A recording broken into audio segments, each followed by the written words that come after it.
Hello everyone, how you guys doing? Welcome back to the official Nick Walsh TV channel. I was about to say PokerStars.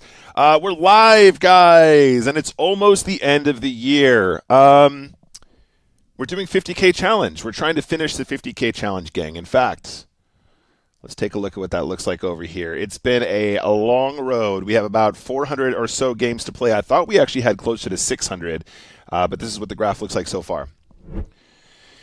All right, so you guys can see we are winning plenty of chips. We are definitely winning more chips than we're losing. That's good. Are we winning enough, however? We're not winning enough to be profitable pre-rake back yet. However, if you guys saw my last update over on Instagram, you will know that we have been trending upwards in a way that should hopefully get us to that point quite soon. Filtered for the last 3,500 games or 4,000 games or whatever it was, we actually have a chip EV of close to 20 chips per game. We need more like 22 or 23 in order to be break even before rake back, at which point we actually are earning a fair amount because rake back is going to be considerable as we're playing such a fast format, right? And of course, in hyper formats, rake back has always been a component. But we are definitely playing better spinning goes than we were before, and that has been an adjustment because the spinning goes are much faster than they were before. We're usually used to playing a deeper stack spinning go, blah, blah, blah. You guys know the story by now. Let's take a look at the raw stats over here. So we are down $850, guys. We have played 4,581, so we need to play another 419 games in order to complete the challenge. We're going to try and do that this week. We're going to try and do as much of it on stream as possible. I would at the very least like to finish the 5K on stream so we have that for posterity. Minus 850 is without rake back, of course, guys. So 850 is what we are down at the moment in buy-ins in dollars. With rewards, I think we're up something like $300 or so, something like that. Hello, everybody in the chat, by the way. Tom is asking if we're multi-tabling. We might play 2 tables today. 400 isn't that bad to get through. Like, we could probably play 50 or 60 on stream today, depending on how long we want to be online. What I will say is I've had a bit of a long morning. I woke up this morning at a very reasonable time. Had to catch up on some bits and bobs after Prague. Had a call at 11. Jumped straight into a call at 12:30. Straight into a call at 1. And then a call straight after that. So it's been kind of a busy morning. I'm not sure if I'm feeling my most alert, most switched on version of myself right now, and I don't want to finish the challenge on a massive downer. So let's fire up one table. All right, let's fire up one table. We'll see how we're feeling, and we'll go from there, okay? Because as long as we're making progress towards the total, that's fine. Later on today, I wouldn't mind just playing a few off-stream as well, one at a time, just hanging out. But I would love for us to finish super strong, because I believe that by the end of this challenge, we should be at least breaking even, if not slightly in profit, pre-rake back from a theory standpoint as we wrap up the 5K games. And it might take another 5K games for that to level out and actually be represented in the overall stat. That's fine as well. I'm okay with that. However, we would like to treat it with respect. I don't want to just bomb the end of it just because we're trying to get through the volume, right? I want to finish strong, and I want us to be focused and locked in. Anyway, how you guys doing out there? Hello, Tom. Hello, Azza. Thank you for the good lucks for the first time. What's up? Jakers is here as usual. What's up, Jakers? Good to see you. Also, I forgot to turn on my YouTube. 1 second. If there's any comments over there, it's less commented upon.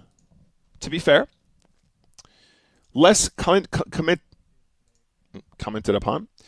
Pop that out. All right, cool. So we can see some chat over there now as well. Thank you very much, YouTubers.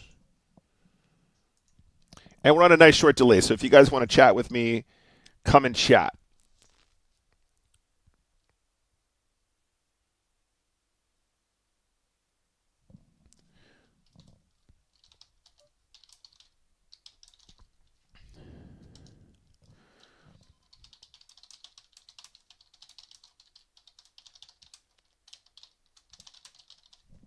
Sorry, guys. This is actually Spin Go related. 1 second. Refer to steel on gold.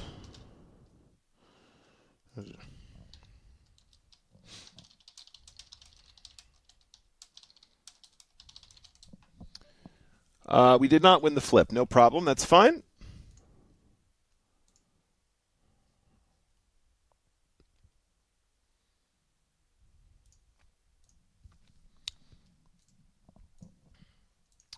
Pretty straightforward. We got no chips here. That's all good. What's up, awesome? Thank you for the good lucks. Good to see you. Next game, 2 regs, not ideal. $40 game, though, so slightly deeper stacked.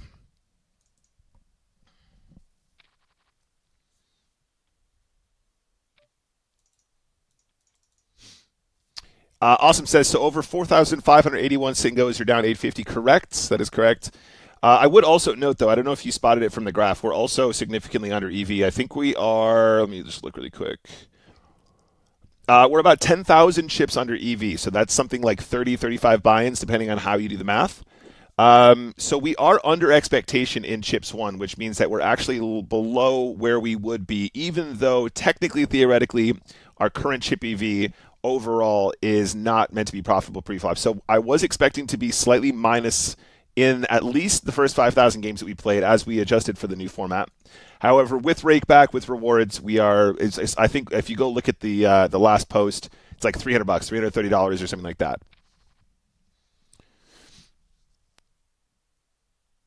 With the rakeback and bonuses, I think it was about $330. If you go onto my Instagram, let me see if I can. Let me actually just pull it up for you now. That's easier. Because we want to be as transparent as possible. We're trying to be realistic about what's possible in spins, because, of course, it is a very fast, crazy format. Chocata in the big blind, definitely a reg. Oh, some nice comments on my last post. Okay, let's go ahead and share this one with you. So this was my last update, guys. I'll drop it in the chat now. You guys can watch the full breakdown. That's better than me rambling.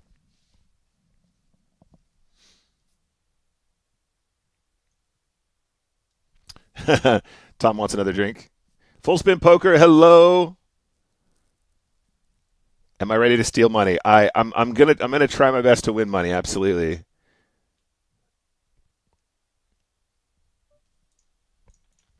Yeah, awesome. Just take a look. Hey, J. Cole, thank you very much for the good lucks over on YouTube.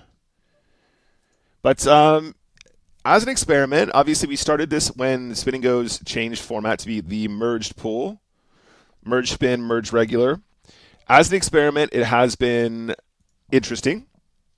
As I said from the very beginning, I just prefer regular speed spin and goes. I would prefer to play those outright, and that would make sense also as somebody who is good at those and has been playing those profitably for a very long time, has a very high chippy V in those. This has forced me to really look at some of my much shorter stacked heads up and three way, and we've absolutely improved without a doubt. You can see it in our results.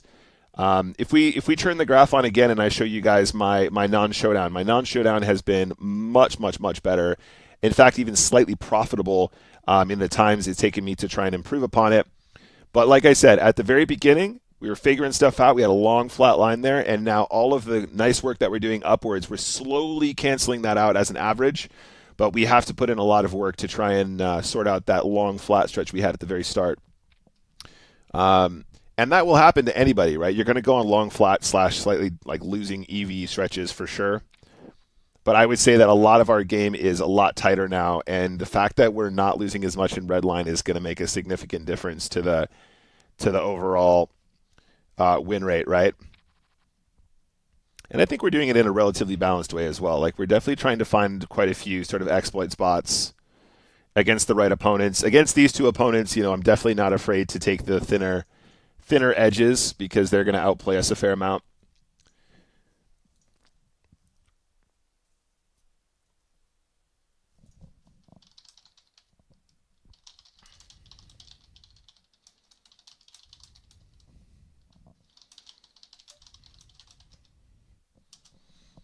Pocket fives for sure a call. Nice. And we win this flip this time. Heads up against Chocata. What's up, QB? Good to see you. Try and break a chip or three. Sounds good. We're going to trap ace king suited. See if we can play it in position at least. I think betting here is going to be okay. I think checking is also cool. Getting check raised, we're definitely going absolutely nowhere. But theoretically, quite a lot of his queen X is going to be raised pre-flop. So if we're betting here, we're actually probably getting more value from hands like 10-9 and diamonds. Could have some random jacks, obviously, but the likelihood of him having top pair here is a lot diminished. Much diminished.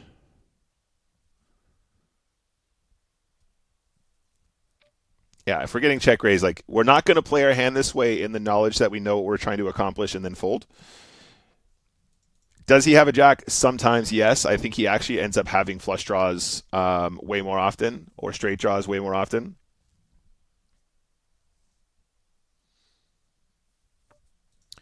Okay, and for that reason, there is an argument that perhaps we want to try and get more value on the turn. Let's play it like this and see how we go. Probably with a mind to potentially call a river bet. What's really funny is if he blocker bets this river, he could have 6-5 of diamonds or something like that quite often. We got very unlucky here, obviously, guys, but we've played the hand very well. The check raise is as anticipated going to be very bluff heavy. Just unlucky to get rivered there. I think betting the turn has some upside, but again, the kind of size that we want to bet can still get check raised.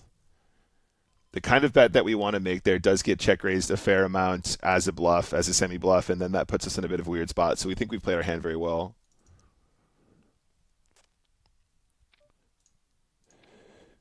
$10-5 is a good hand.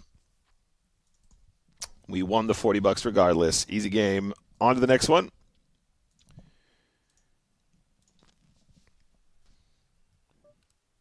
Chocata is steady. Chocata is very steady. Chocata is a good player. In fact, this is not looking good. This isn't a good start so far, guys. We're kicking off at 2:30. We've had three games with two regs, or is this game number 2? Mr. Swain says queen nine off, no push. Queen 9. Got to look at the spot now. Queen 9. Where was the push? Marcos. What did we have? Queen 9. All tables today. Queen 9, no push. On the button in multi-way? Don't think so. Queen 9 suited we can push there. I think Queen 9 off we can min-raise or folds. Might just be a fold. Which spot at Mr. Swain? Button multi-way. If you're talking about the button spot, I think we're just folding that. Pretty sure. I don't think we push Queen 9 off at 12 effective or 11 effective.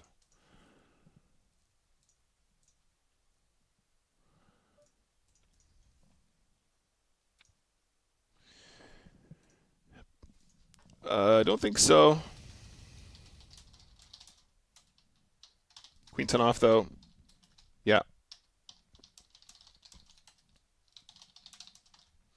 Could be wrong.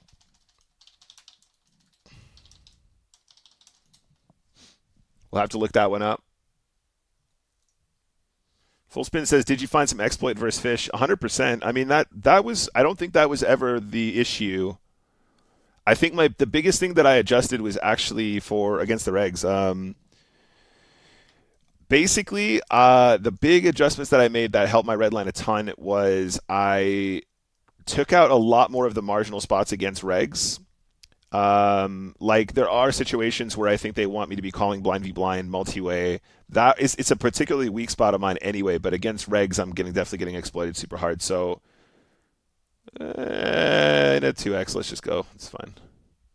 We actually are going to be ahead of this range a fair amount as well, as we can see here.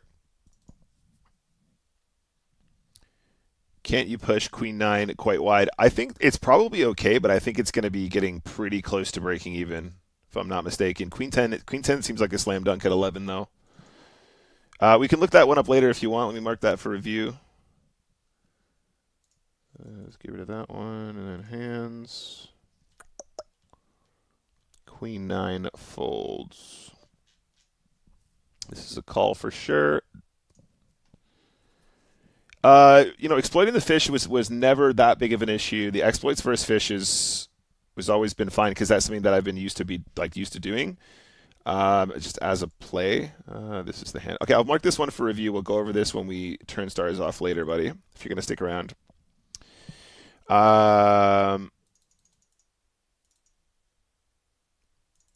But you might be right. I'm pretty sure it's just a fold, and then Queen 10 becomes the hand we play instead. Let's get into the next one. But yeah, against the regs, I think that's where I'm actually probably saving the most money. I'm taking out a lot of the marginal spots where I know I'm getting exploited, or I'm learning to play them better, obviously, which is the superior line there. I'm playing a lot more push-fold against the regs in spots that I know are really close, which is a suggestion you gave me. Full spin, which works nicely, depending on the scenario. And then just generally speaking, I've just studied the heads up more. I'm just better at the dynamic stack ISO sizing, better at that post flop. Still not very good at it, but still better. And yeah, we're just winning a lot more at non-showdown basically. Yeah, so J. Cole, I think it's going to still be a min raise, but the push is definitely going to be approved. That's fine as well. Thank you, Tom. No problem, buddy. So J. Cole at 10 big blinds effective. I'm always shoving Queen 10 off at 11.3, assuming that everyone's similarly stacked. Because obviously, like if there's a big discrepancy between blinds, it's completely different when it's asymmetrical. But yeah, we'll take a look at. I'm pretty sure that Queen 10 off is going to be fine to shove for 11, but I think that it might actually end up being some min raise, so you can get away from it. But I wouldn't be surprised if it's like 50% min raise, 50% shove. I think there's also an argument if you include like future game that the push is going to be slightly better just because the time it takes you to play that hand, the blinds will go up very often in the 2x multipliers. So it is going to be multiplier dependent as well. Oh wait, one sec, guys. I need to turn on my randomizer for these spots. Give me a random number. Okay, random number is 0 because I just turned it on, so let's just steal it anyway. Regret!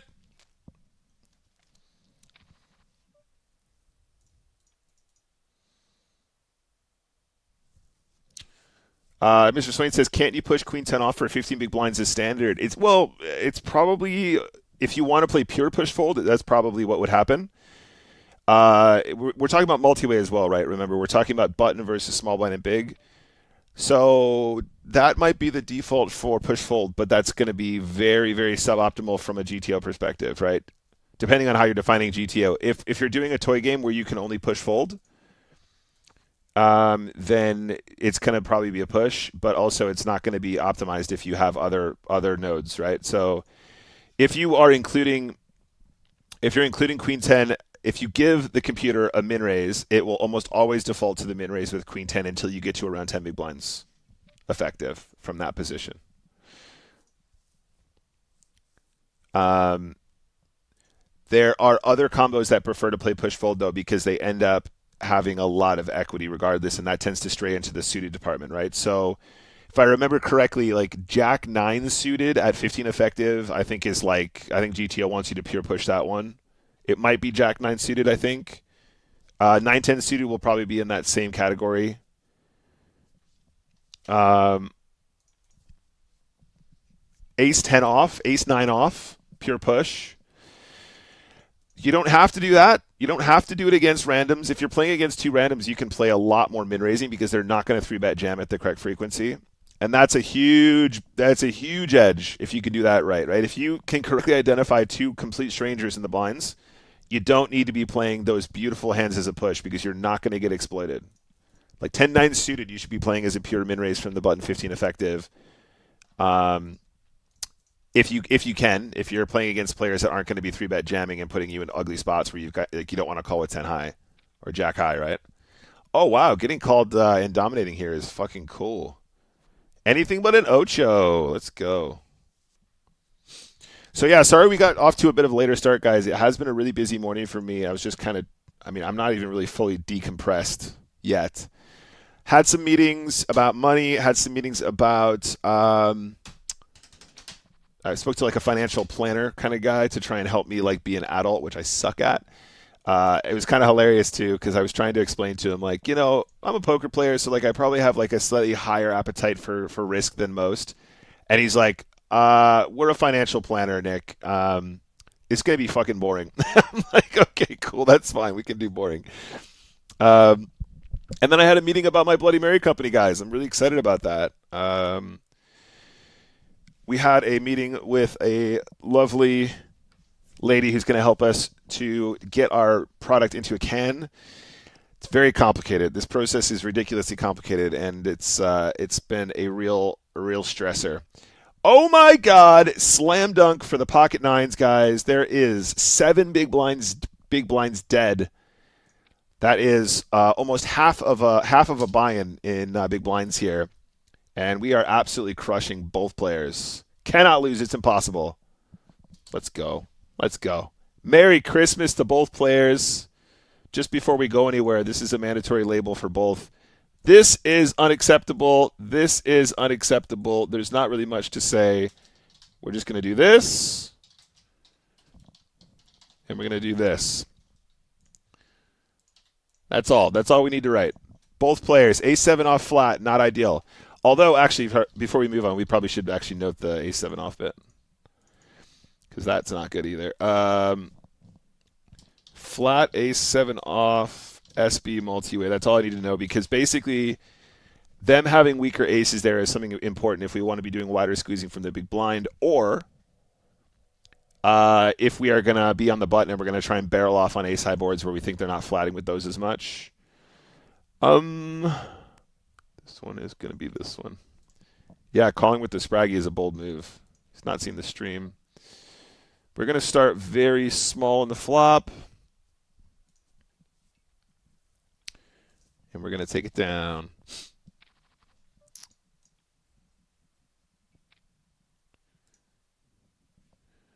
But yeah, Mr. Swain, if you're pushing Queen 10 off for 15 on the button, multi-way in a spin, you're exposing yourself to way more variance than you need to.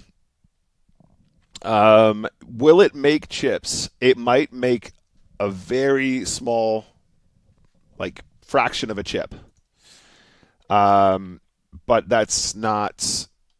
You're by min raising, you're going to steal and you're going to win the pot at non-showdown often. Or big blind's going to call and you're going to play a really playable hand in position. And you'll win way more chips that way. The difference will be huge. If you remember later on today when we do review, I'll do like we can do a spot swap. I can't remember what the official thing is, but on GTO Wiz, you can essentially look at the EV of all the alternative moves that you provided. So if it is played as a push, you can actually say, like, how much do I make playing it as a min raise, and you can check the EVs separately. I'm gonna fold this one. I think that could be a really nice spot to have a bluff, but it's okay. And 7 deuce against the reg we can put in the bid. What's up, Dante, in the chat? Hello, buddy.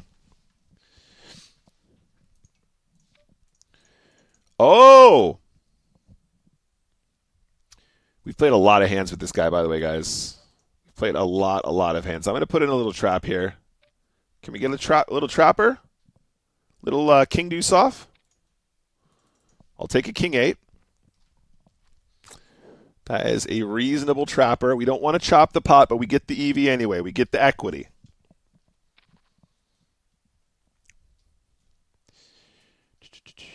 Go on, push again. Oh, he's playing the pushing game today. They've all been quite fair pushes, to be fair. To be fair, we got to give him the pushes here. They've all been very reasonable, and Nutsuk is not the player that's just going to be tilting off or whatever.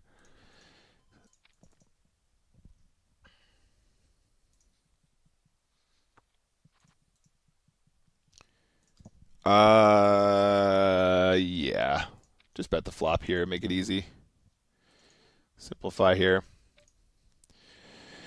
Getting min check raised is like the saddest story ever, but I don't know if we have enough hand to continue. We do technically have some backdoors, but I would say that is probably going to be more skewed towards value in that particular setup. We can push this one versus limp if we want. Oh, getting a fold is always nice. Jack 4 of hearts, mandatory go. Get this in here. Against the reg. Against the unknown, we can play very differently. King 10. This time we're just going to push it. We don't have the suited one. Suited ones play much better as limps because they play better in position when they check back.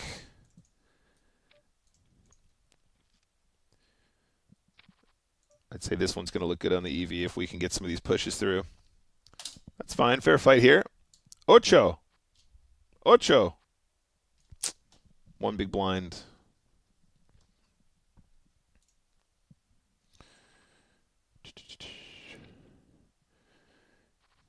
Nice. We're getting in good here. Oh, my God. The equity on this flop. Let's go. 1.5 bigs and a dream. 1.5 bigs and a dreamy dream. Comeback is real? GG.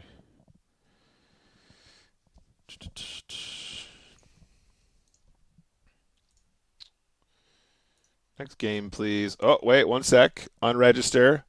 Wait for it. 2 fish. Here we go. No regs on this table. What's up, Matt? Good to see you. Good morning. All right, one unknown player. In fact, we might have played with the guy on the right, actually. Ooh, 10x multiplier. Let's go. No, I don't think we have played with this guy. All right. Should we just set the tone? We're gonna set a little tone here in the 100x or in the $100. Setting the tone. Little C-bet. Yeah. Set the tone. We'll limp this one. Going to the flop with queen high feels pretty good.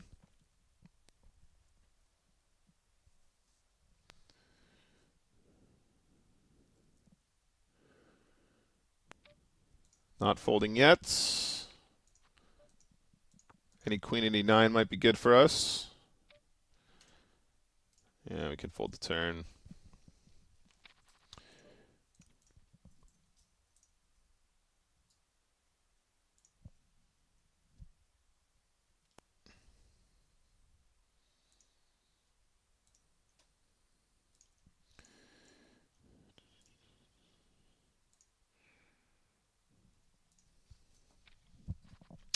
I keep saying 100x every time we get this.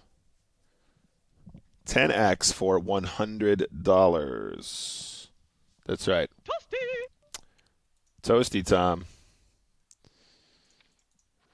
9 and a 6 is going to be good enough here.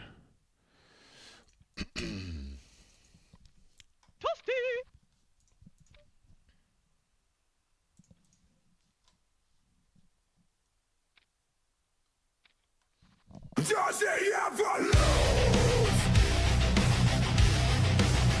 This guy. Does he ever lose? Such a good one. So the problem with that is for some reason when I export those, it only plays once. It'll play out to you guys, but it doesn't play for me. So if I play it again, it gets like glitched. Oh, what happened here? What happened here? I missed the all-in. So raise, 3-bet call, bet. Oh, King Jack kind of blows up here, huh? All right, let's play this one as a big ISO, big raise. Okay.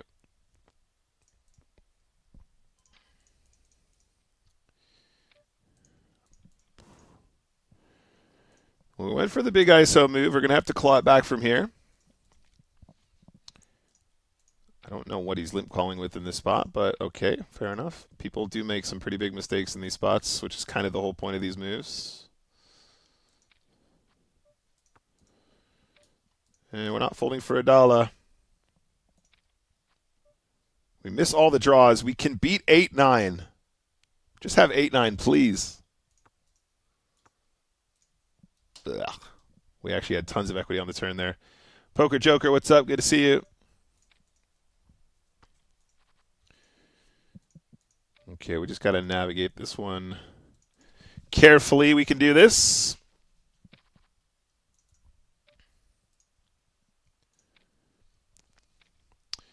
Yeah, limp calling Queen Jack, not approved, but it's still going to be fine. It's actually totally cool. I'm being a bit harsh, but the Queen Jack is better as a push there than a limp call. The Queen Jack suited is the push call if you want to do it that way.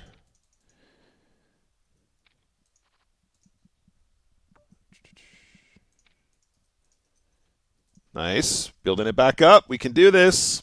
We're guaranteed cash now. All right, let's try and do another one of these guys. So we're starting at, here we go. Let's try and do one of these. Oh, this flop is so fucking shit. There we go. That's a better turn. Oh, it's massive. It's genuinely massive on the turn. By the way, I would almost never, ever just snap push that turn. But under these circumstances, I think we're going to get some calls like that. So we are going to adjust to look more bluffy. Comeback is so incredibly real. Can we get a Jack High Hero call on the river? Would have been good. It would have been good. And the Queen 9 spot here, we can go a lot of different directions. Given the fact this guy clearly does not want to fold against our ISOs, regardless of how large we make them, I think we can play it cool. Are we looking at a Queen High Hero call on the river here, guys? Potentially a Queen High river call here. Nice. I was going to say, if he has a 5, he just checks back river, so it's all good for us. If he barrels again there, the likelihood of him having a 5 is it's possible. It is possible. It is possible. I'm going to go for 2 streets here, guys, with the gut shot. Yeah, I think he's probably got a deuce there a lot more often than a king or an ace, given what we've seen so far.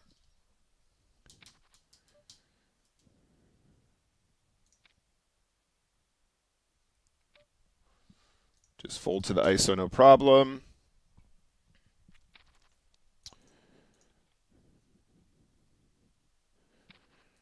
And 7-5, keep it limping.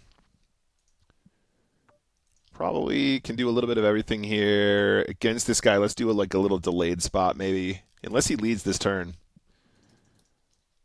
Yeah, that's fine. I think we can just fold it now. Don't anticipate the 1 big blind lead to be a bluff there that often, and we don't even have showdown at that point. What's up, AG, in the chat? Yeah, we can show you some graphage in a little bit. Deuces getting folds is great. He's scared now, chat. He's scared. He's short stacked. He's scared. He's on the ropes. He's on the ropes. Not going to call this one. 10-6 offsuit. Let's take a flop. Got a gut shot. And we might just get away with something like this. Nice. 6-5. Dante, he called with a gut shot, I think. He had queen high, didn't he? Nope. He had queen 9 of spades, which was the gut shot. Yeah, he had gut shot on the turn. Jack would be a straight. Tray 5. We're going to keep limping super wide here. We're going to try and play as many pots in position as we can. This one probably wants a little bit of protection. Not a great turn. Please have a 4. If he's got a 4, he'll let us check to the river quite often. Nice. Like I said. 9-7.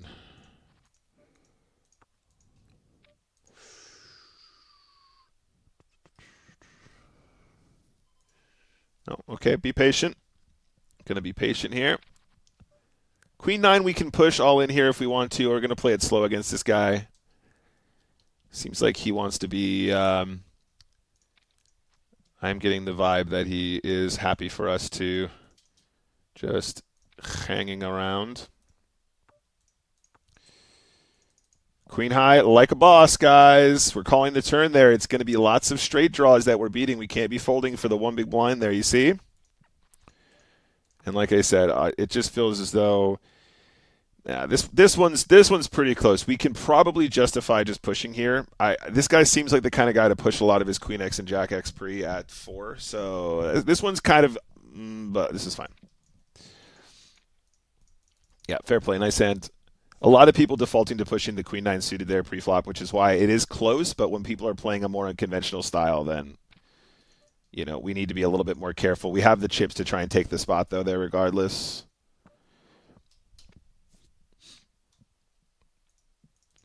But we got him back in the box anyway. Blinds are up. He's got even fewer big blinds. 6-19. And if he's not pushing Queen 9, he's going to give us a lot of opportunities to see flops for cheap.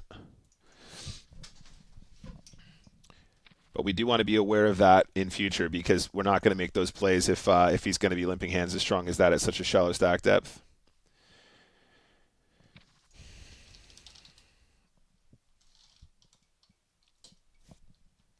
Queen deuce. Play this one as a limp. We hit the deuce. We're not going to fold for 1. Again, we're beating too many club draws and straight draws, and we have a good price to improve. If we're losing, we can potentially bluff on a later street as well. Yeah, that's fine. That's pretty straightforward.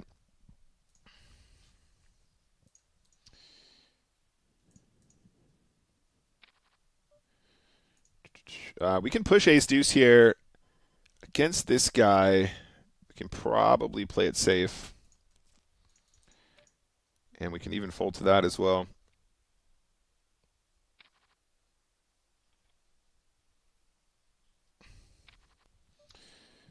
We are going to continue to limp super wide, though. We'll bet at this texture with the ace high being a board he's not going to connect with after checking back often.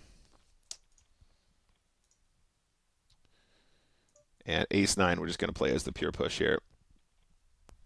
That's starting to get a little bit too strong to miss. Ace five, push first limp.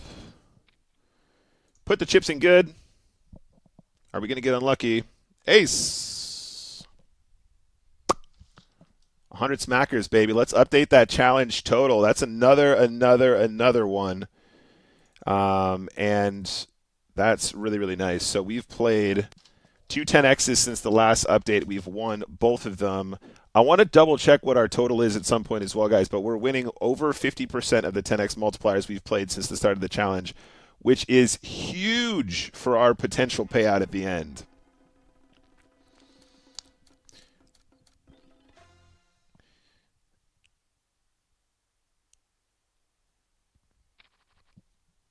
All right, next game. Oh, we're back with this geezer again. $40 this time. Those spots. So like I know I've gone on about this quite a lot, guys, and it's difficult to sort of conceptualize, but at the moment in the challenge, we started off the challenge slow. We weren't winning as many chips as I expected. We went into the lab, we improved. Now I feel like we're winning a good, respectable amount of chips per game. Because of the fact we started slow at the start, our overall average is low, but we are sort of segueing into a higher overall, which will even out eventually when we play more volume. But in addition to that, our performance in 10x multipliers or higher is extremely high. Like we're winning. I think that will take us up above 55% of the games that we've played at 10x, which is just astronomical. That's probably some run good. Absolutely. I'm not saying that's what's going to happen all the time. But for the overall dollars in the challenge, by the time our actual chips EV catches up with the chips won, because we're under EV right now, our overall win rate in dollars should be much, much higher than the average player with the same EV. We're gonna go to town on this guy again. We're gonna go to town on him this time. Gonna start with a 1 big blind bet. And I wonder if we want to go again. We are beating some diamond draws. So if he snap checks the river, he's going to have king high, he's going to have a jack. I think a jack probably never snaps, though. So we're still trying to get called by king high, basically, so we'll keep it small. Nice. If he has king high, you guys all owe me $50. He has king 7 with the 7 of diamonds. He was drawing very thin, and we got called by king high on the river. That is how you do it right there, ladies and gents.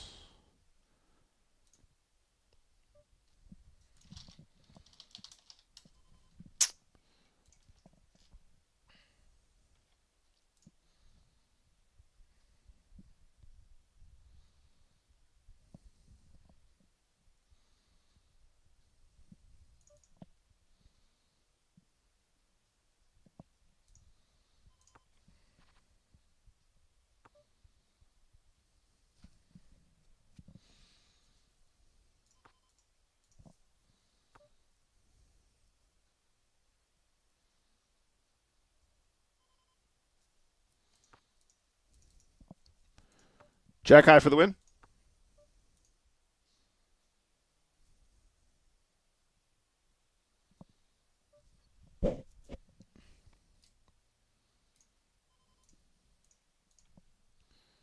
Did we win with Jack high in the end? I actually missed it. That was queen high. Yeah, fair enough. Endlich normaler Streamer. What's up, Zintex? Good to see you, mates.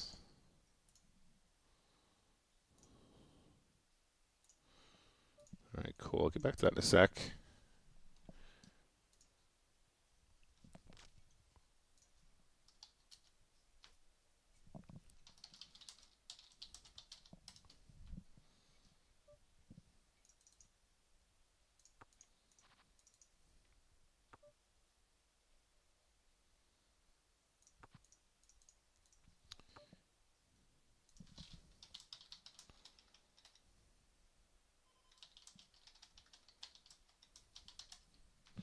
Sorry, mates. Oh, Interesting. I'm actually going to consider checking this one back. I don't think he has a jack here. He could easily have an 8 as well. Just a gut shot. That's why we're not going to get value from that anyway. Hate Watcher Hugo, by the way, welcome. Good to see you. Thank you for hanging around with us today. Sorry about that. I must have had the wrong... I guess I was showing the wrong window. But that means you might have missed that awesome previous spot. That's annoying. Twitch. This is the wrong one, but okay.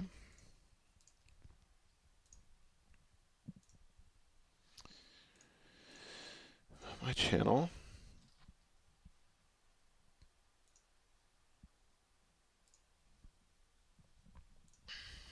No good in that game.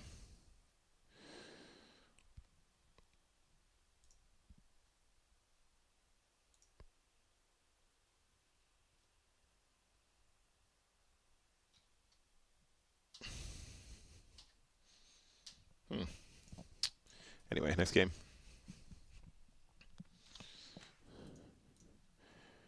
All right, 2 regs again. It's not my favorite kind of poker, but it is something. What's up, Erwin? Good to see you. We're getting close now. Got about 400 more games or so. Let me take a look at what the number is. So we're at 4,589, so 411 games. Had a bit of a busy morning. So we're just one tabling right now, and we're having a chat about some of the spots. But we got to play around 400 games before Christmas. I'd like to do it this week. We might have to go into the weekend a little bit, but if we do, it'll just be for shorter streams. I am feeling a little bit tired though, guys. It's been a kind of a long morning, so I'm not sure how many hours we're gonna do today, especially if we're just one tabling. We might be able to fire up 2 in a minute. But overall, we are looking good. Challenge is going well. I think that it's been a learning process, and we had to spend a little money to improve. We had to lose a little bit and to flatline a little bit in order to figure out what we were doing wrong with the new format. But coming out of it, I would say that we can confidently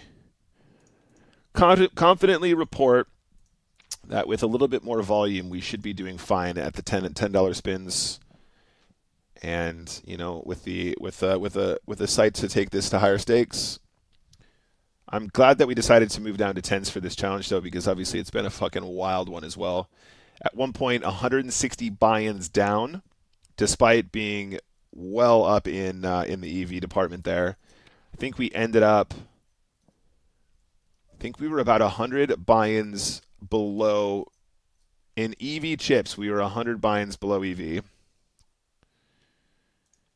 And then in actual dollars, we were 160 buy-ins down at one point, which is just how spinning goes sometimes. So it's not really the end of the world, but it's taken us a long time to build out of that deficit, and we're still about 10,000 chips under EV, which is like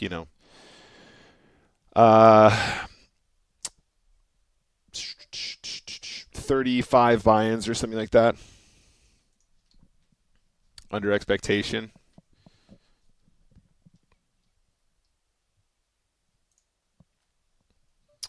Ace Trey, here we go.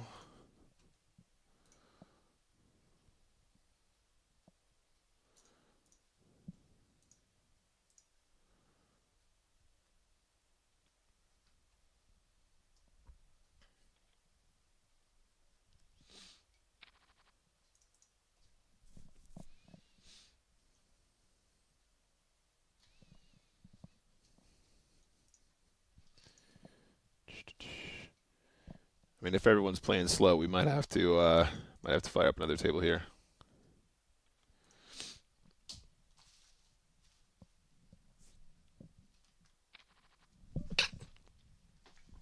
Ugh. By the way, guys, I don't know if you saw it on my Instagram.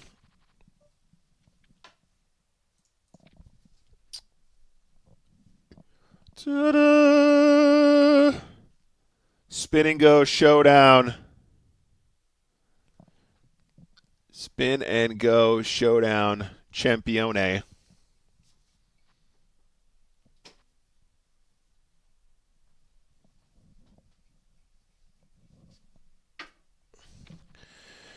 Sana. Yeah, I gotta call this one. Frank Jack says, so what's the biggest change you made throughout this challenge? So not so much changes as much as just like being more studied in spots that I didn't play as frequently as before. I've become a lot better at adjusting for the speed of the game. So in 2x multipliers, like I definitely have a better feeling for like how much faster I want to play certain situations. Like when I want to default to push fold, when I know that there might be a slower alternative that's not as high EV. I've become much better at playing blind v blind at 15 big blinds and shallower, and also picking and choosing moments when I just want to default to push fold for speed of game. It's a little bit difficult to quantify. In fact, it's even borderline anecdotal, really. But like, I realized very quickly that even though I could technically play a spot as though it was in stasis, blind v blind, like quite well, the minimal EV that I get from playing a blind v blind spot in the fastest versions of this game is not nearly as good as me folding and then like fast folding and then moving into a higher value situation in position the very next hand with very little like downside. So that's not to say that we want to just always avoid spots that we just don't think we're playing very well or spots that we think are low EV. It's just that like I'm much better at like going, this is a 2x, this is a 3x, this is what I want to do, this is how I want to default. I want to play this one faster than I usually would. We've just become better at heads up full stop. So playing 15 big blinds and below, not a spot that I've studied as much, or I didn't rely on it as much, I guess is a good way to say it, when I was playing reg speeds. So being much better from out of position, that was something that Texas Tama helped me with a lot. He found, he was like, look, you're playing your positional playing, like when you're in position, your win rates are like top of class, but like from out of position, you're definitely not playing as well defensively. So looking into those spots, finding some pretty big leaks and trying to sort of sort those out pretty quickly, that was a fun experience. Exploiting regs or learning how to adjust for regs in these formats, I think, has been a major one, and trying to remove the spots where I'm being exploited quite often. That's a big one. I think probably I've always done quite well against recreationals anyway, so that's not that big of an adjustment.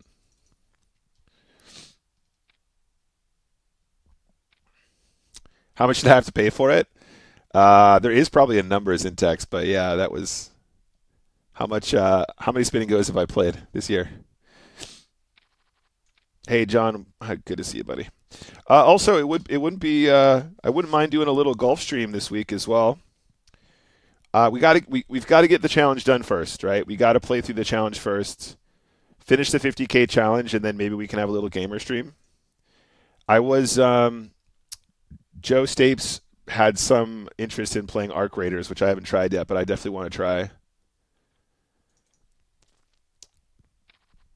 I would definitely be keen on Arc Raiders when I actually feel like I'm off and done for Christmas. Can't fold yet.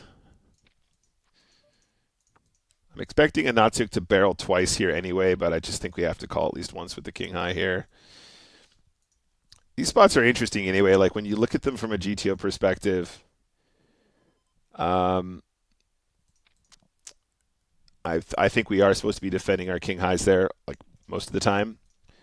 But as an exploit, players are going to know that we just don't have an ace that often, and they're going to come after us. In fact, I'm going to mark that one for review because I want to know exactly how often we're supposed to be coming along with king high, because to me, that feels like something that I've learned and then ultimately, is just going to end up losing us chips at non-showdown. Erwin says, more limping. It depends. Totally player dependent. I'm limping blind v blind way more against unknowns than I did before, and that's actually been quite an effective strategy. Heads up, I'm limping way more against passive opponents, but that's something I've always done. That's not new for the challenge. That's not something new that I've added.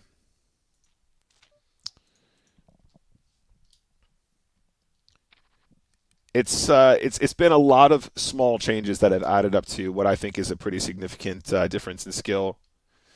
Waking up with ace-8 when they have ace-6 and they should shove 100% of the time. That's a skill I've learned, apparently. Just kidding. All right, let's turn this one back on, by the way. Oh, it's not on right properly. We can still limp this one as a trap. We're calling a push. Trap activated.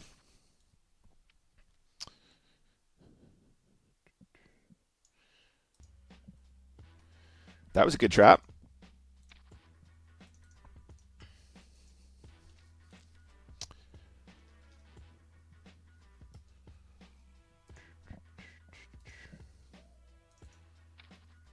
And this time, just default to the push.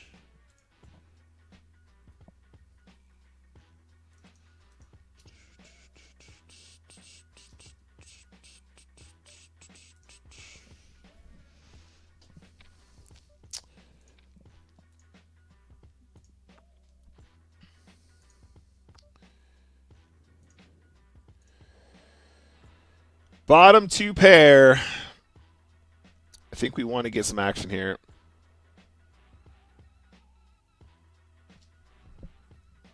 Go on, check raise. Yeah. Now the question is, do we fast play or slow play? I think that there's a good chance that he's going to have more draws here than complete air, and for that reason, I think we're going to fast play it.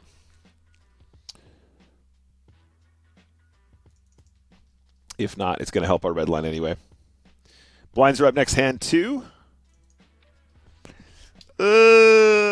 Against reg, this is probably a call, guys. Yeah, this is kind of within my rules. Like, this is 2 big blinds within a call, so I guess we're just going to go with it. Live cards is fine. We don't lose too much here. Spades are fantastic. All right, nice. We unlocked our snowball prize as well, guys. We've got another draw. We have quite a few draws for the snowball. We have a fair number of draws in the snowball department.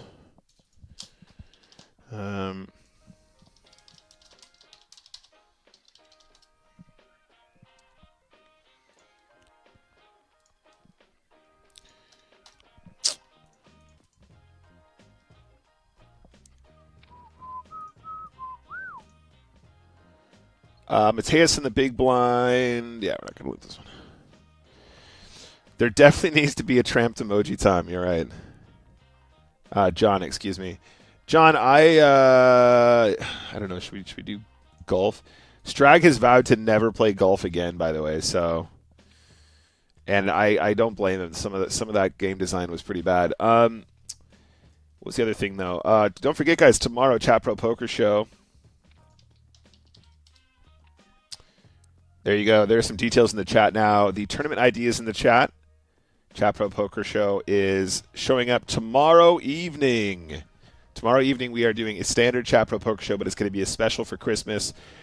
I don't want to say anything about what we're giving away, but I think we have a pretty big budget, so wait and see.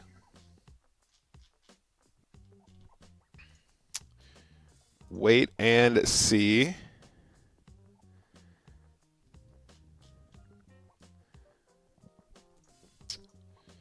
Just push this one.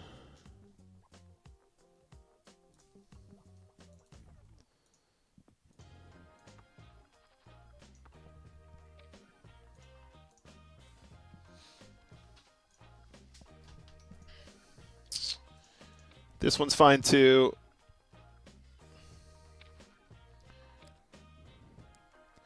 Yeah, Erwin, that is going to be close. Queen 6 suited is a call at like 9-ish bigs, if I remember correctly. Oh, yeah, we want to raise this one. We're going to do... Oh, this is one of our big ones. So now let's do this.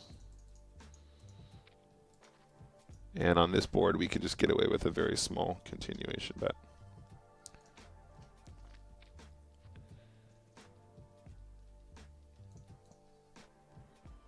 I don't think he has king queen. I don't think he has an ace. He can fold a 10.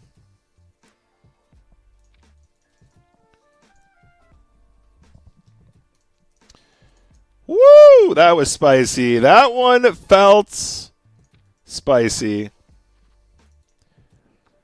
You know, it's funny. Whenever I stop and have that stupid conversation in my brain, I tend to make better decisions. Whenever I just pause for a moment and I go, he doesn't have this, I don't think he has that, and he got this, that, I do better. What's up, Messenger? Not surprised he was frustrated by it. I did another career on the hardest level. Jeez. Yeah, and also I was really proud of myself at how my putting progressed before I knew that the whole putt preview thing was a thing. And as soon as I discovered that, I feel like it ruined the game for me. Because I legitimately was probably putting better without the putt preview by the time it was done. The putt preview fucked me up. King 6. Oh, the min raise.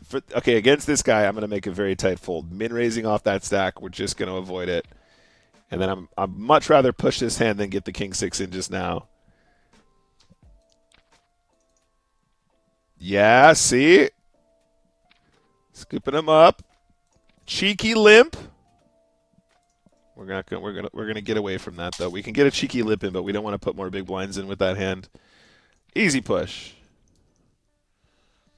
We're gonna short stack ninja this game.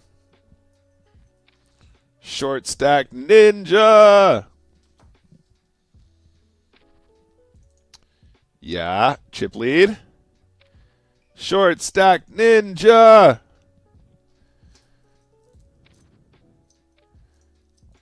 Free flop.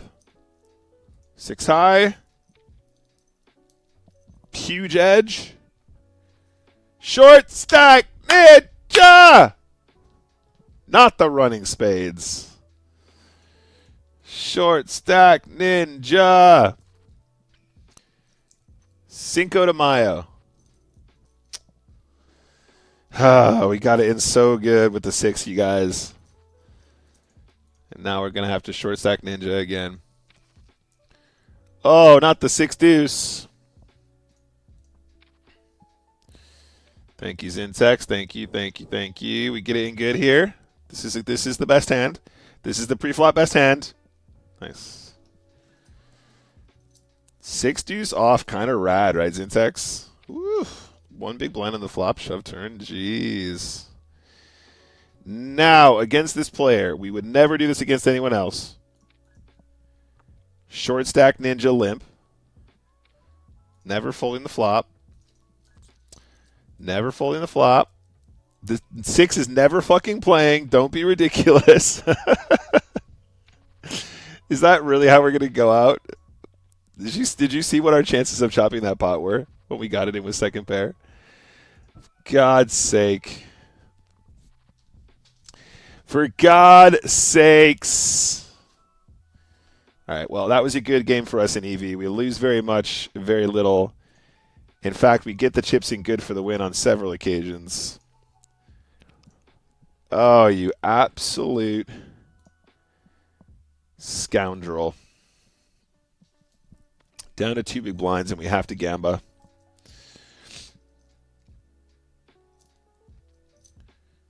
Short stack ninja the whole way.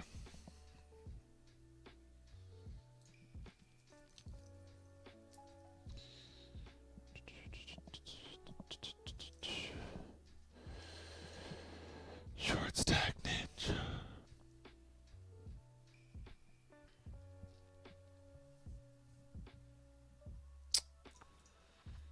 All right, limping buttons is fun. This guy likes to limp buttons.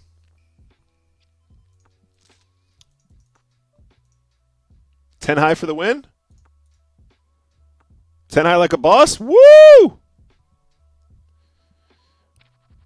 10 high like a boss feels great. But yeah, don't miss it, guys. Tomorrow, Chat Pro Poker Show. 6 p.m. UK, but you can register for the event now. There's a 500 player cap. And I'll be very, very, very sad if you guys miss out.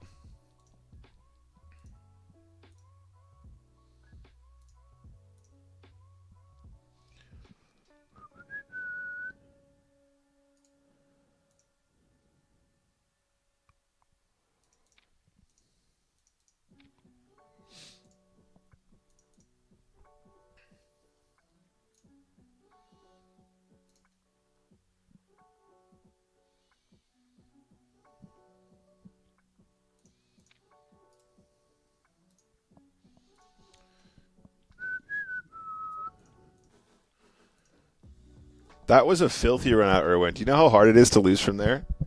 Like, you know he's going to do that with bottom pair as well. The queen is a maybe against this guy, but like obviously, number one, lots of queens are all in pre-flop versus limp. Number two, a lot of players who make top pair after they've checked back don't lead jam it there, so you never know. In the unbalanced version of this, we might default just to a push. Let's do this instead. This is better. Let's do that instead. Oh, this is a nice hand. Woo, woo, woo. This is not the worst starting hand I've ever seen in my life.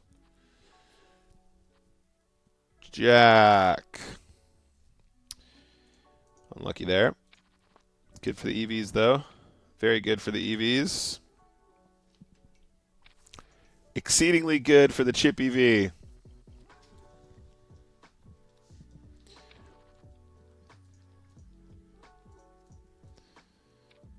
Yeah, we might have to fire up another table here, gang.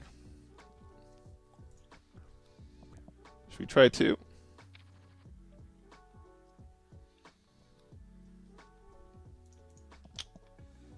Just the wrong one.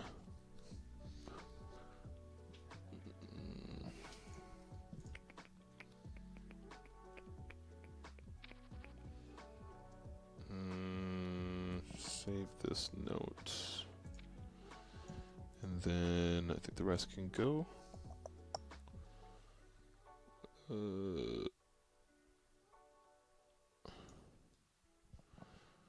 Okay, we're losing it all in here.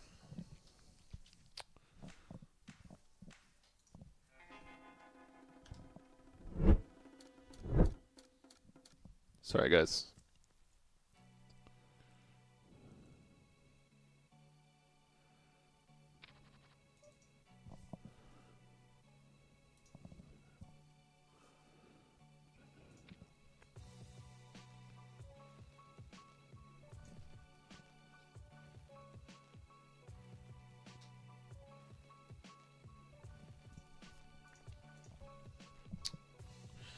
All right, let's try this again. Multi-table, two tables. All right, bear with me, guys. This is not the right alignment. Just a sec, gang. All right, let's turn this on. And then we do this. Two stack for stream. Oh, what? That's not lined up right. Oh, we have another 10x over here, guys. Oh, there we go. Is that better? It's not right either. There we go. That's the one we're looking for. All right, so defend. We bricked. Just so there's no confusion, guys, I'm going to turn off the... I'm going to hide actions. That's just a tooltip that helps you if you're multi-tabling. Tells you what the action was if you look away from the table and then forget. You guys will see the other thing that I've got activated right now is that randomizer at the bottom. Just giving me a random number for each decision, and that's going to help me to make sure I'm not doing anything too frequently. So, for example, we've spoken about this before on stream. If I'm facing a limp and I want to isolate about 20% of the time or whatever the number is, that's going to help me to make sure I do it at the correct frequency.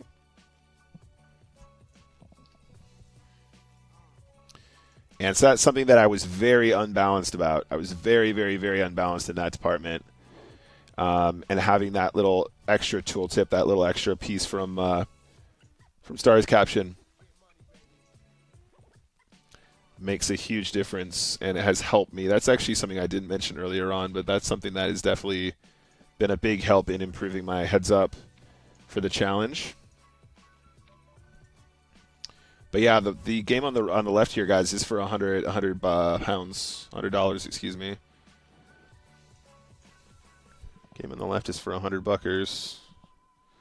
That'll be the second one today. Ace is over here on the right. I'm gonna sneak in a little limp versus the unknown player here. We're happy to just give him some rope here. Omega punt. He says that Omega punting here. Okay, that's good to know. Go on, give him a jack. We deserve a jack here. We deserve a jack, don't we? We deserve a jack. Queens, to be fair, is not an Omega punt.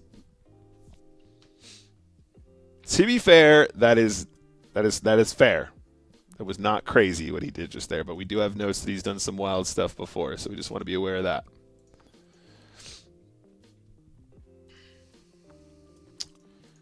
Are we going to turn our hand into a bluff here? Yes, we are.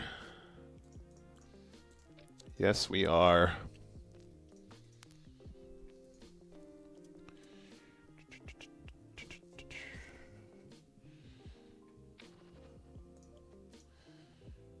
We're not folding yet. The 8 might be good enough to call with here. Leads for 1. Yeah, we're calling. Nice, good call. Call the king 8 suited on the left. And we call here for the $30. Call over here with the king 8 of diamonds. Unlucky on the river on the right. Got the chips in good. We got him down to fumes there for a moment. Cat FC is definitely a reg.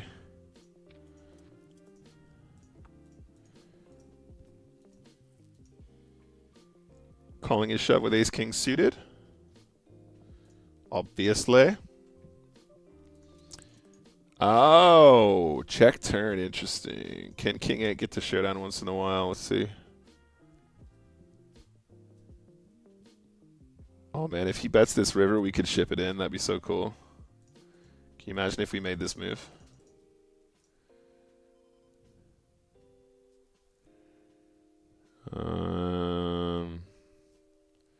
Checks turn, bears. Okay, nice hand. Let's focus up on the first table here for a moment. Oh, why is this not working? Oh. Is that why? That's why. A mega pints.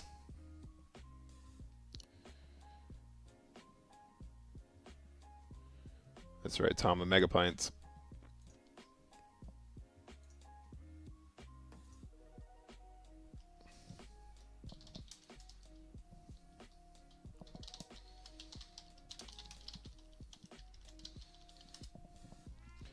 Yeah, let's focus on the $100 game.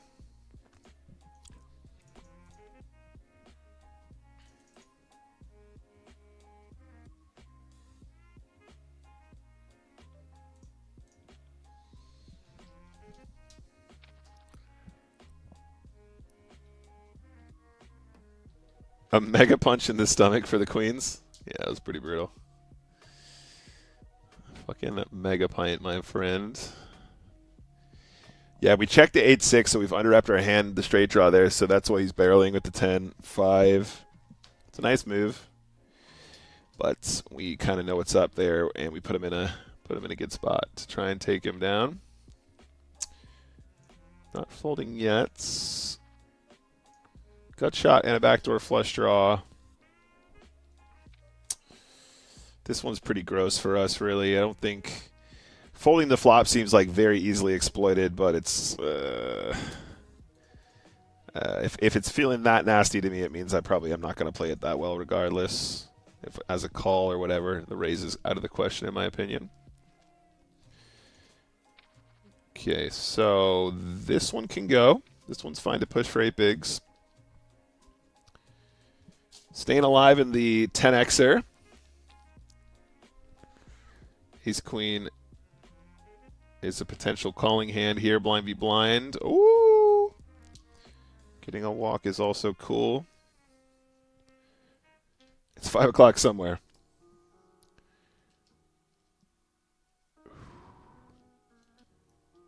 This one is close. If he pushes, he's going to have a lot of like queen, jack, king, queen, 8-7 suited. This is a reg, so we probably do want to run this one.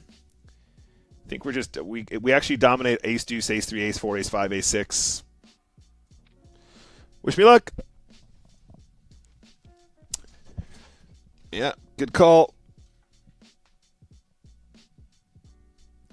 Oh, yeah, feels good. Feels good. The king 9 push is also good, though, to be fair. And now we are at 17 big blinds effective.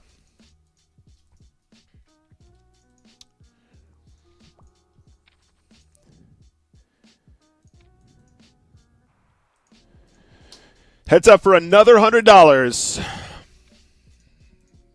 Pushing, huh? Lip push. Trap ace queen. Trapping ace queen like a boss, huh?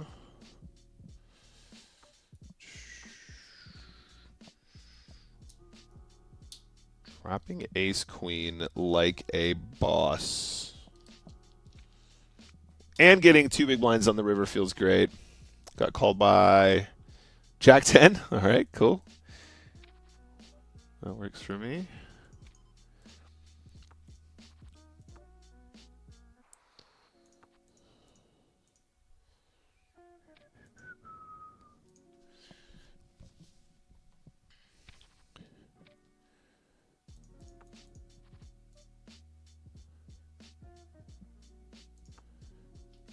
How do you get the run good of multiple 10x's in a sesh? Mad skills. Yeah, definitely team pro.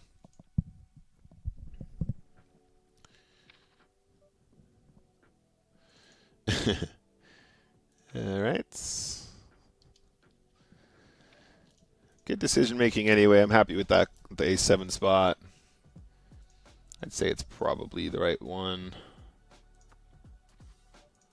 Got shot. Yeah, I think we're allowed to just do this. Calling is probably also fine. Why is he sizing up here? Okay, we'll just float then.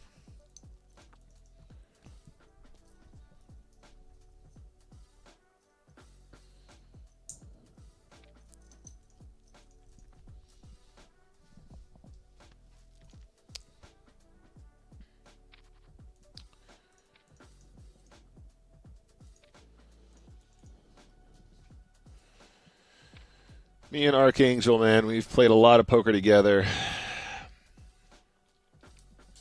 I'd say we're pretty evenly matched. Definitely somebody that I don't like playing poker against. Yo, Base Logic, what's up? Okay, let's bomb turn now. In fact, let's do this. That's right, Matt. That's right. 80 buckers, 8 buy-ins, all in one go, all at once. 2 pair is pretty righteous here. All in. Oh, that's a good turn. That's a really good turn. Checking is really cool, I think. Oh, I meant to check. I did not mean to bet 1 big blind. Oh, shit. Maybe my accidental 1 big blind will merit a call with a 6. If he has a 6, go on. Hero call. Hero call. Yes!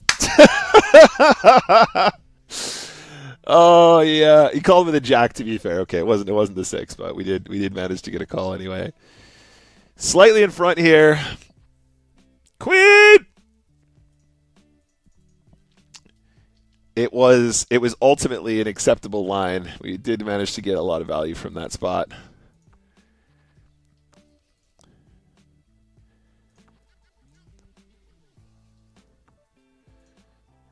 And let's do this now.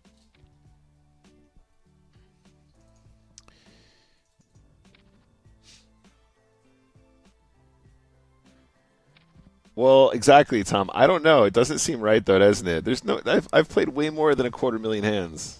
I've played way more. It's like that can't be right. I've played 56,000 hands in this challenge alone. All right, against a reg, this is a call. Wish me luck. Against a reg, this is a call. Straight me. Oh, the 9 on the river feels so good. Let's go, baby. Reg v reg. That's another winner there, guys. We are absolutely cruising in our bigger multipliers. All right, so let's take a look at Spin Challenge sessions, session 4, session 3 notes. 10x1. We have won 3 10x multipliers in a row. Well, sorry, all the ones that we've had. All the 10x multipliers that we've had, we've won since we updated last time. So that's 3 10x's won.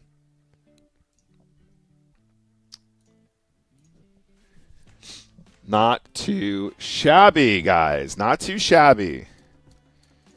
Straight into a 20. That's fine. We don't care. It's all gravy. Thank you, Base Logic. I hope you're well as well. I hope you guys are all excited about your festive plans. Tom wants to overbet that river. I actually think that the overbet is very clever, Tom. I think because I fucked up the turn.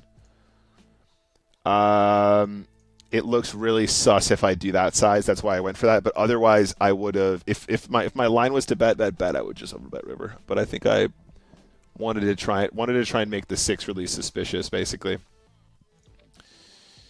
This one is going to be fringe.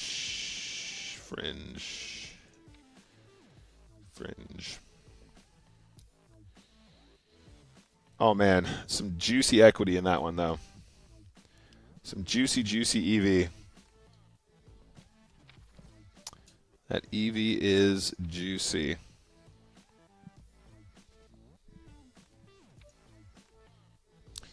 Nine on the river like a boss, indeed. We're still under EV, Tom. We're still under EV. And I can win as much as I want. There you go. You guys can see this on the screen, can't you? 17 chips per game now, guys. It's going up faster. We have a gut shot. This is a limp pot. He's leading.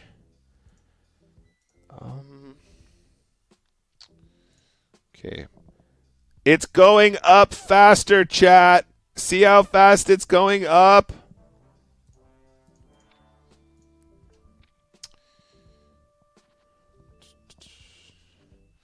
Why is poker so fucking easy? Oh, see, you guys can... This won't play for me for some reason. This music won't play for me for some reason. That track only plays the first time I play it. Otherwise it mutes it for me. Like it starts playing and then it skips and it goes away. Toasty.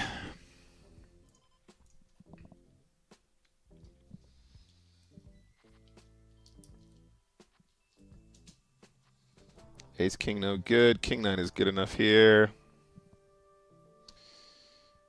9 on the flop is cool. Yeah, I mean, look, so in fairness, you can see the green line getting closer to the orange or whatever that color is. Yellow? Yellow? This is what we were looking for. I told you, as soon as these lines touch, we're going to see some serious biz, you guys.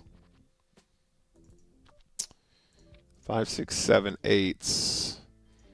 I'm going to raise versus limp here.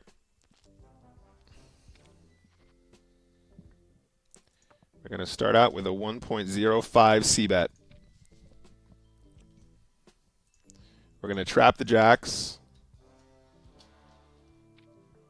Not really sure what we're getting check raised by here, so we're sticking around.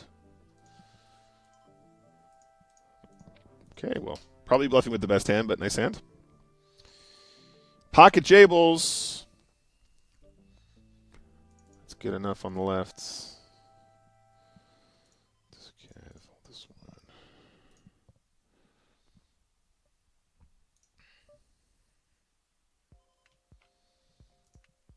Yeah, no, I think you're right, Tom. I don't disagree with you. It was because I bet 1 in the turn. I think that made it really sus. What's up, team? 651. Hello, hello.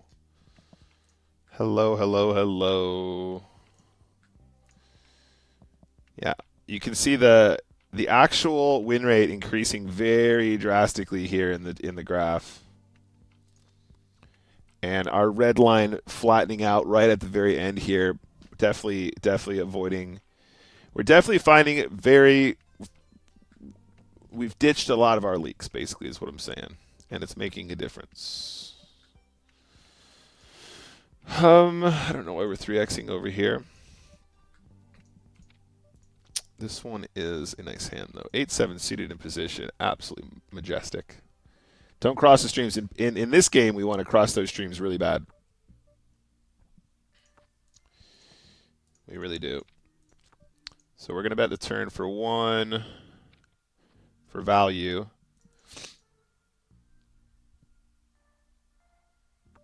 And we're going to go again for value. Sometimes people will turn up with like 9s here and they're just panicking because there's a king, but I think most of the time we're going to try and get called by ace high and stuff like that.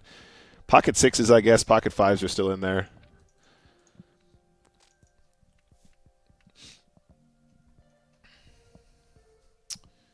Snowball.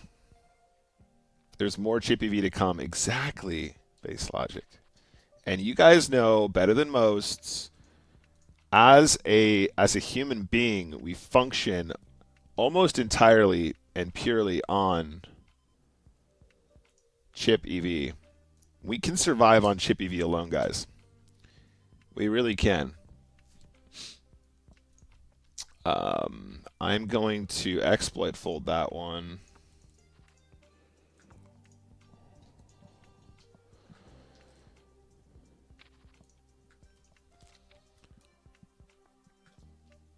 Exactly. This one we got to call. This one we got to call. Too much hand. Queen 7 suited, too pretty. That's within my rules as well. I have new rules about calling all-ins. I've developed some new rules about calling all-ins. Why are we just donking all these flops, by the way? Oh, okay, fine. We're gonna keep an eye on that. That guy likes to donk, but I don't think calling Queen 7 is gonna make sense.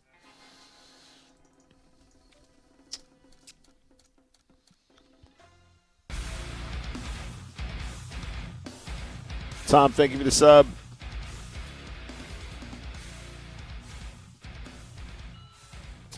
We're going to shove the turn now as well. We're trying to target the Queen X and some other 10X and stuff like that. But a lot of his Ace, King, King X, and Queen X should have been all in pre-flop. This guy has been particularly pushy in these spots, so for him not to have those would be pretty weird. Picking up the extra equity is always a bonus, but I probably do it without anyway. That one's just got to be a fold. Now, against breast core, we can probably just gamba this one. Yeah, this is gonna be good enough on both sides. Diamonds are so clean though. Ooh, let's go. No, the randomizer is from a program called Stars Caption, of course. I always forget the name. Stars Caption.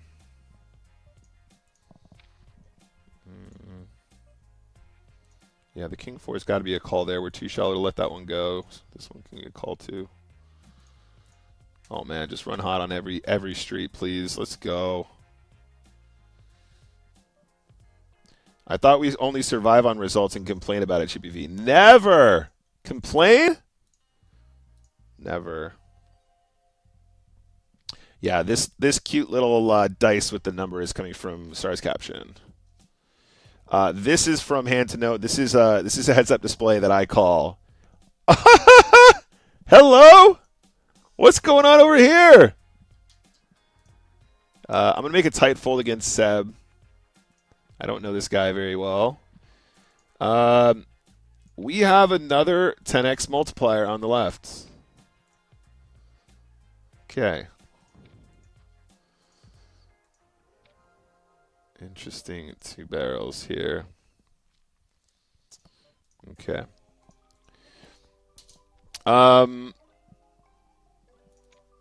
Okay, 10x multiplier again. See if we can win another one.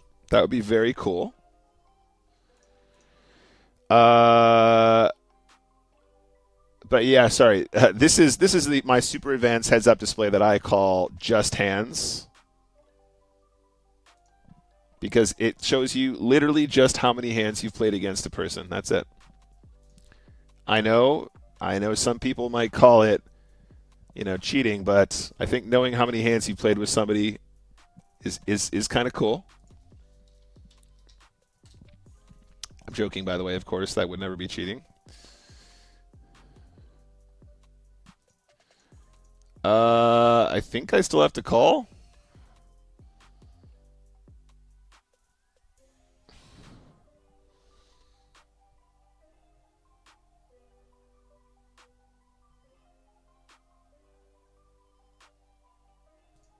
Okay.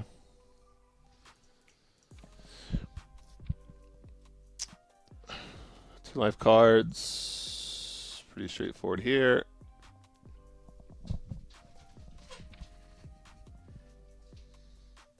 Kings is a good hand. It's a little bit too late now, though, huh? Trays just push.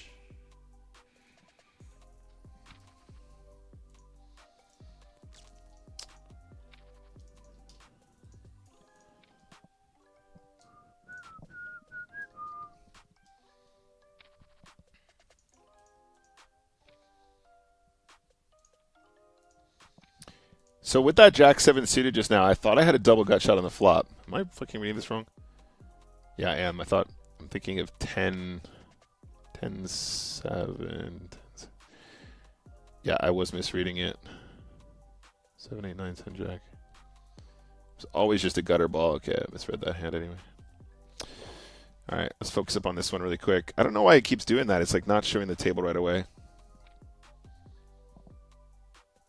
Is it because it's MTT table? Is that? Oh, I know what's going on. Yeah. Sorry. Yeah, I forgot. I'm doing the new overlay is just taking desktop, isn't it? So it's not the same. All right, pocket queens.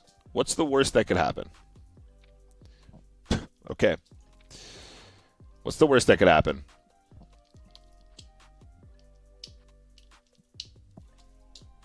Okay.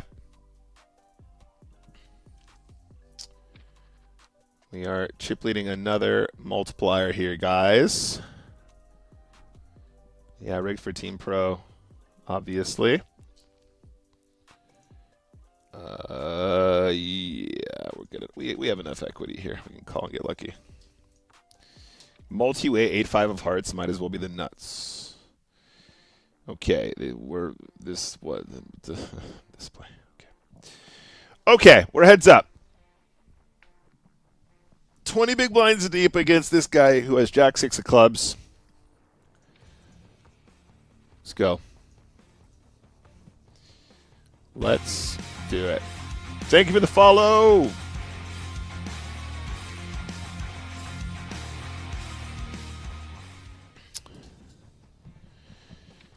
All right, come on. Let's show this guy who's boss.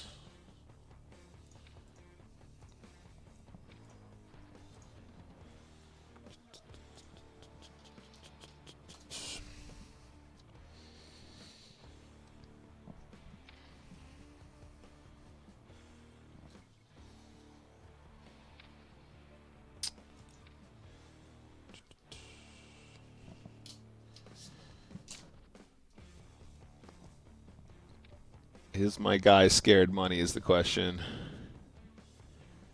Scared money. We can beat scared money. We're good at that. We've been good at that for every 10x multi we've seen so far. Min ISO can't fold. No.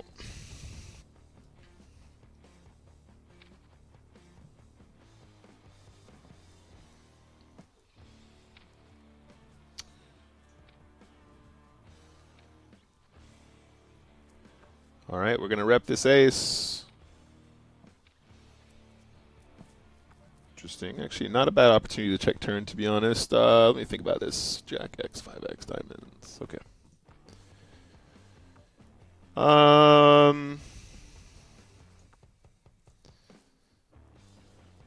good.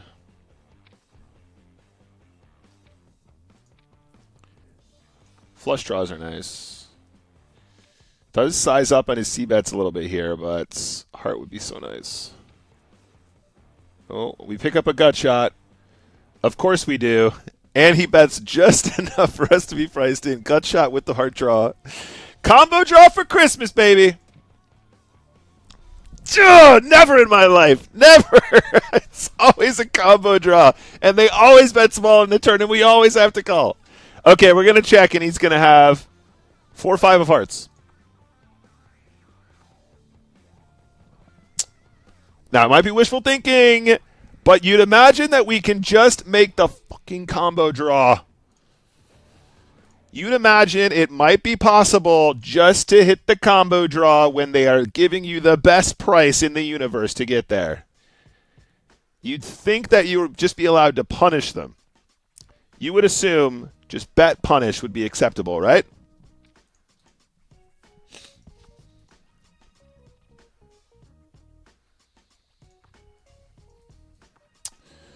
Woof. Take it. Take it.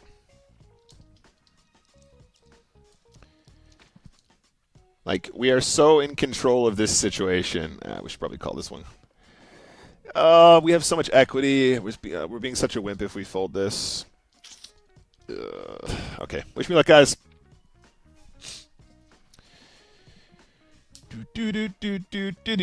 Yes, back in the game.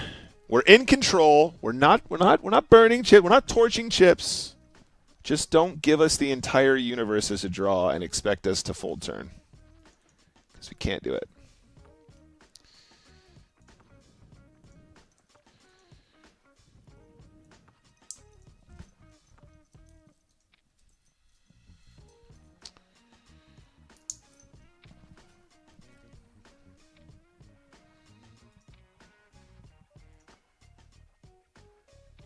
Yeah, C-bet is big here on average. But the turn C-bet size, minuscule.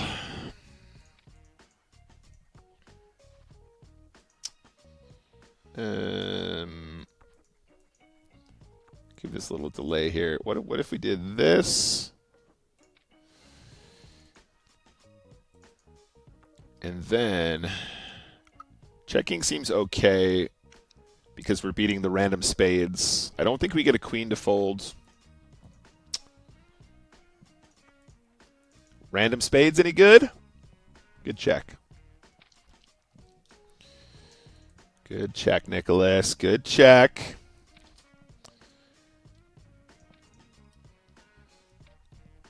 And 10-9 of diamonds has never done us wrong, right? It's impossible for this to go wrong.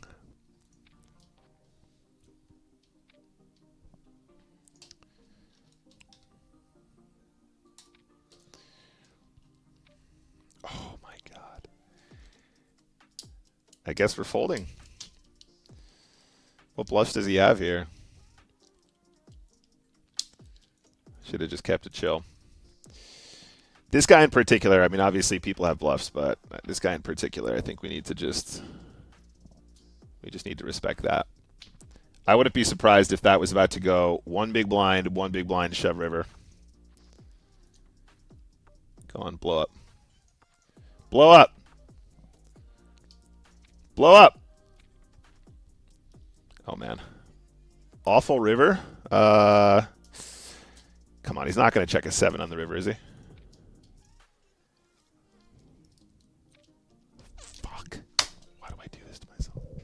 Why do I do this to myself? Oh, man. I don't know. If he's got a 7, he's got a 7. And if he checked a 7 on the river, I'm going to give it to him. Nice answer. Nice hand. We still get 20 bucks or whatever it is. It's a very good trap check on the river there. We got greedy. We knew it was a bad river. Fair play. Fair play. Fair play.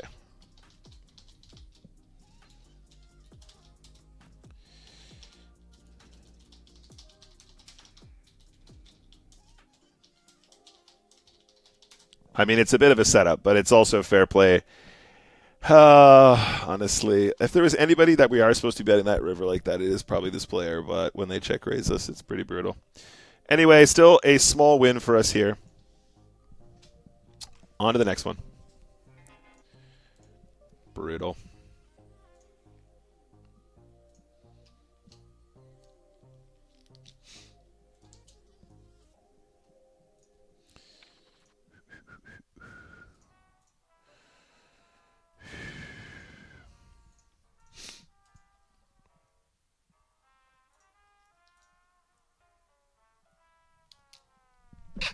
He didn't hit a combo draw against Nick. I wonder if he's slipping out. Most people do, Tom. Most people do. Ugh, yucky spot, man. Yucky spot. Yucky spot.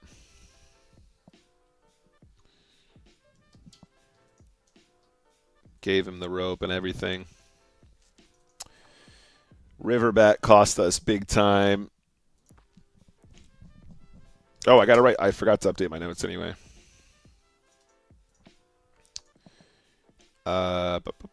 Notes. Session notes. All right, 10x lost, 10x second. That would actually be good to know as well. Okay.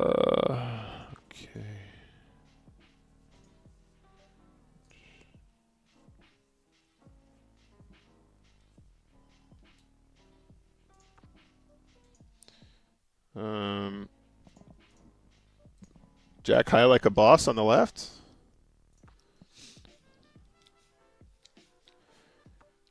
Yeah, Tom, I'm with you, mate. Jack high.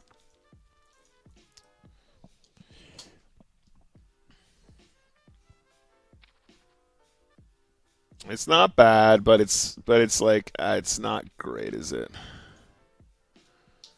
So I think probably we can do better if we're a little bit more.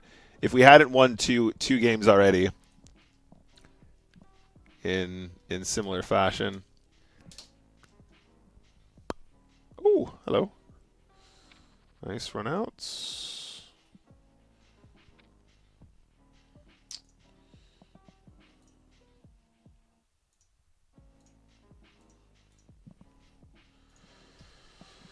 Graphage is going to look good anyway. Still a good game for us.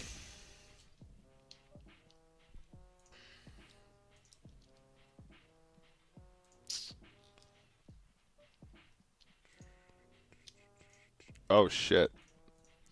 That was a misclick. Stop looking at the fucking graph, Nick.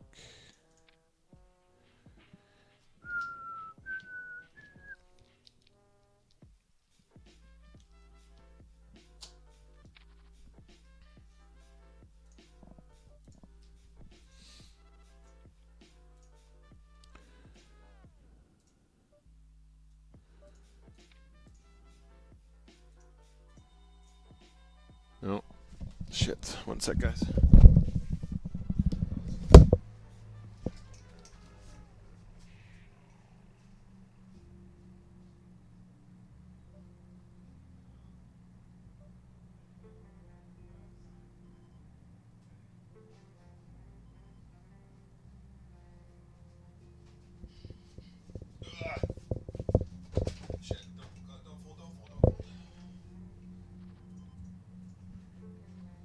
Definitely don't fold. It's a good spot. All right, $20, nice.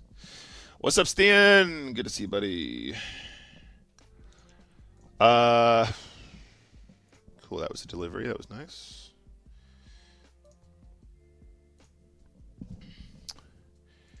Yeah, this session's taking a slight dive towards the end here, which is annoying. Although it's probably not updated all the way. Can I make a draw, please? That's not a straight. Oh, why do they keep doing this with the small bets? Please get there. We have to punish this behavior. There we go. That's more like it. That's more like it. He has king deuce.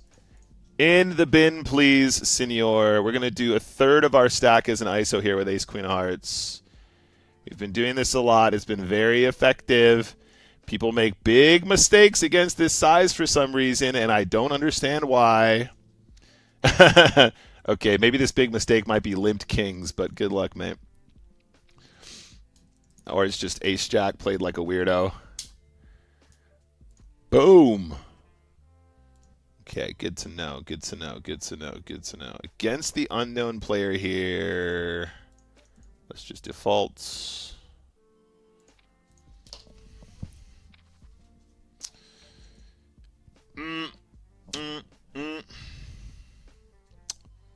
Yeah, we probably need to call this one. Wish me luck. Got it right. We got it right. Good decision making on the all-in front. Do not chop this pot. And check this out. We are definitely doing the all-in slightly better. We've got an idea about what we want to do differently in these spots now. And it's working well. We're making good adjustments for the calling ranges. The heads up is improved. The small blind is improved. Wait until the end to look at the graph. I mean, Tom, we could do that. I mean, of course we could do that, but it wouldn't be. I wouldn't be true to my self-destructive nature if I didn't refresh every 30 minutes, or 30 seconds, actually, in my case. Boom. Never hits a draw, Tom. That's right. That's it. I'm glad you finally see it from my perspective. This is a pretty monstrous draw as well, to be fair. Pretty monstrous draw. We're going to go for two streets like this. JT against the reg. Oh, domination situation. 9. Ace. Ugh. Gross.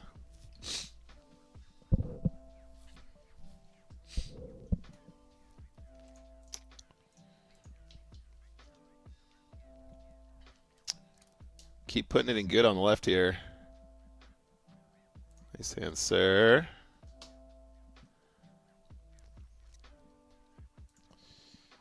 Nice hand, senor.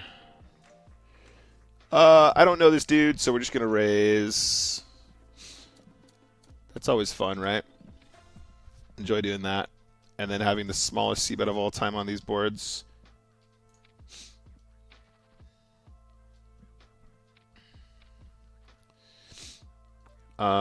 Betting turn here is going to be cool.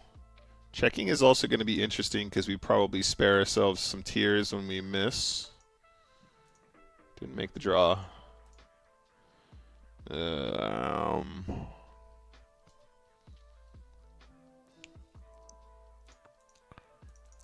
Oh yeah. Oh my god. Lose the minimum. Feels so good. Also, the limp call with ace tray here is definitely something we want to note because that's going to get us in lots of trouble.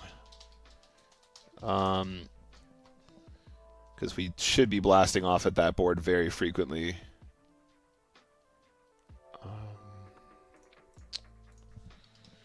Limp call, BVB.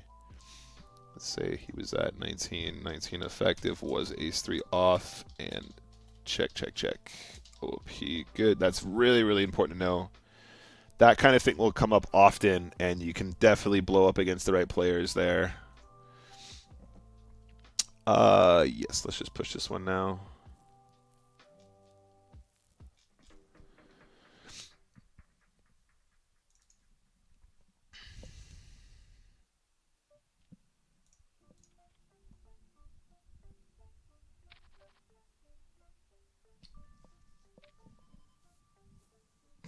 Uh-oh.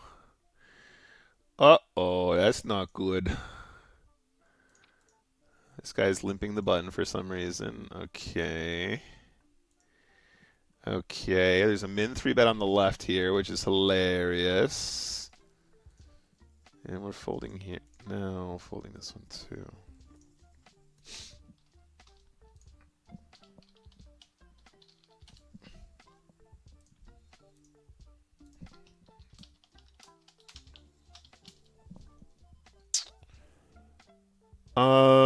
Okay, Jack 8 might be a call there, but I'm not feeling it, so we're going to let that one go. I heard what helps with combo draws is some crazy time. Now, Tom, you know I'm down. The last time that I played Crazy Time on stream, though, I got my like videos demonetized, which honestly doesn't make much of a difference at all. I'm not making any money really, but I'm concerned about what that looks like on in my shadow ban category. Oh yeah, min raise fold there is pretty huge for us.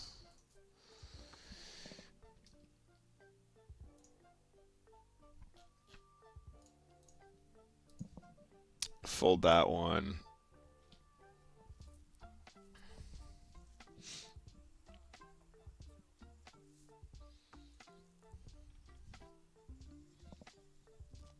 Blum, blum, blum, blum, blum, blum, blum, blum. Nope. All right, so got some trays here. We can put this all in. Try not to run into overpairs. Ooh, that's a nice spot. Oh my God, it's a really nice spot. That is a particularly juicy spot. And definitely over here, ace jack call. Just having the best hand there is nice.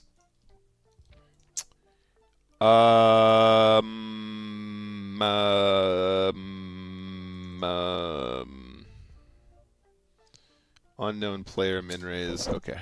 No, we're not going to do anything weird. We're just going to be cool. We're just going to be cool, and we're going to do what we do best in position here. We're not going to do anything weird just because we can. And this can just be appeal. Pair of sixes is not fun, though. Ultra short stacked. Folds. Okay, interesting limp call with the queen jack here. Ace. I don't love it. I don't think I like it actually, but I think it's probably not the end of the world. I would say it's a bit sloppy, but that's okay. We're gonna do a big ISO here as well. This is 8. Let's call this 3 ISO. And yeah, unlucky there on the right. In both spots. Yeah, limp calling that much with queen jack I don't think is... I think it's probably going to be fine. Oh my God, no way. What the hell is going on here, guys? What is this? What is this over here? Oh my God, let's go. Guys, you will not believe what's happening over here. We've hit another multi. We get it in. 2 live cards on the left. Jack 7 definitely approved push for that stack depth.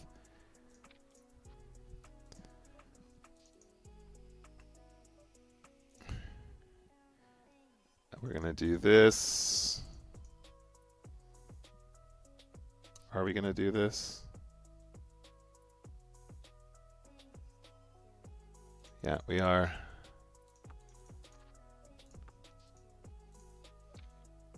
And then check, check, river.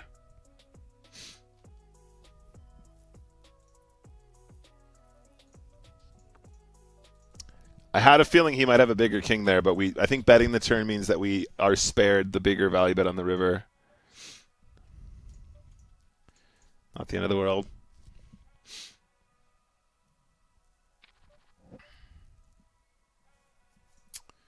We're gambling this one, guys. Wish me luck. Here we go. Beautiful equity on the left here. Beautiful equity on the left. My head is too small in the video box. All right, let me see if I can fix this, dude. Push this one. Oh, domination situation.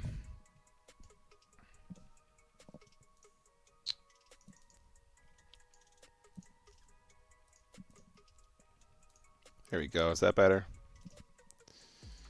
Yep, ATC.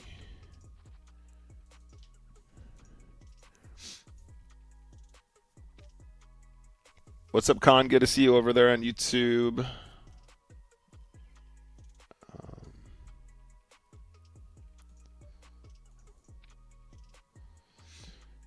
You're missing the weekly sessions. Yeah, I mean, we might be doing more of this in the new year, mate. I got to see what the plan is first, and then we'll go from there. Okay, against null here, check. Limp, I mean. We're not limp folding. We managed to make top pair. And we're going to just ship flop. Wish me luck. The cool thing about doing this is we can actually end up having draws here too, so he can still call us with a fair amount. Giving me some luck here, hopefully. The pickup is also very cool. Let's focus on the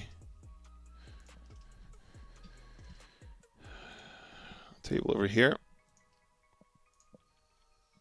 Yeah, 4 10Xs today. Crazy.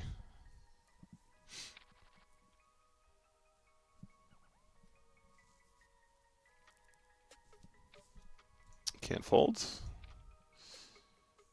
Not the flop we're looking for, though, huh?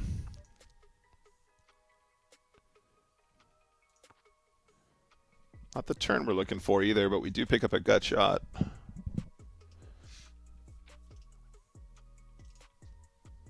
Betting flop is maybe a possibility. I think we get check raised there a fair amount, though, potentially.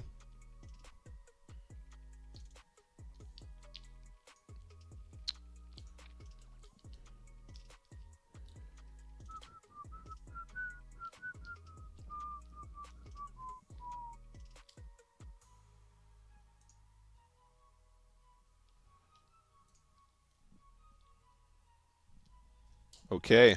Okay. Nay bad, nay bad. I would say that is nay too bad.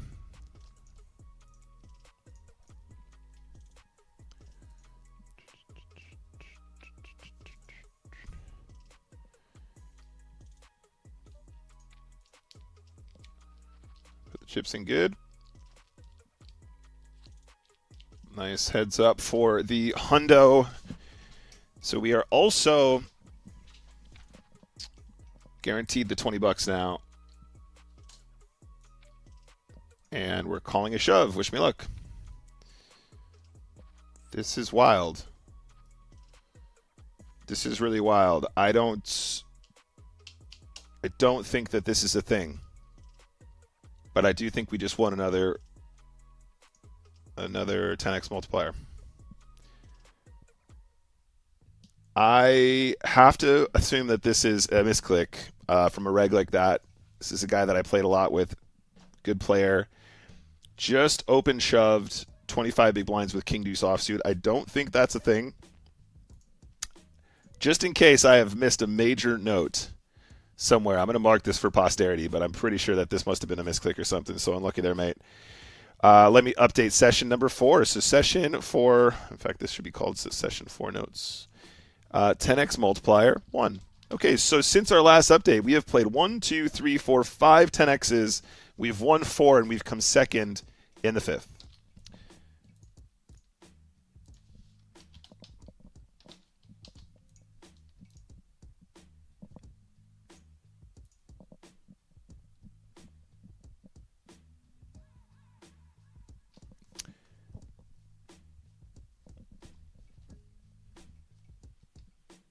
Pretty good. Pretty cool. It's pretty cool. Pretty cool. Let's take a look. Let's take a look. Let's take a little look. Let's take a little look at the review. All right. So a red line is suffering, which is not unusual. We currently have a chip EV of 39 chips per game, which would be way more than enough in order to be very profitable in this game right now. And we're winning 24 buy-ins in this session so far.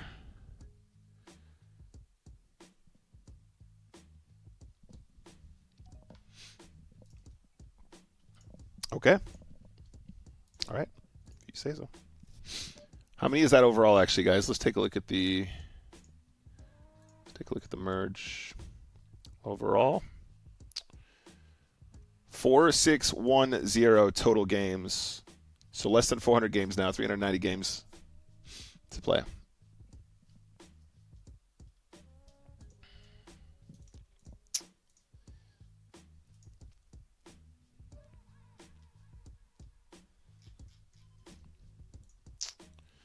Rustlin.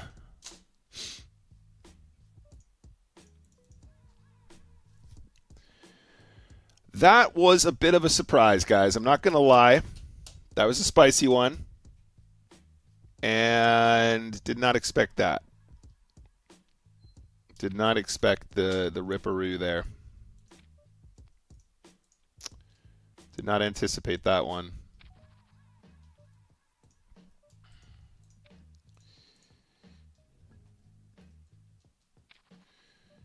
And nope. And nope. 4,610 games. Current chip EV 17 overall.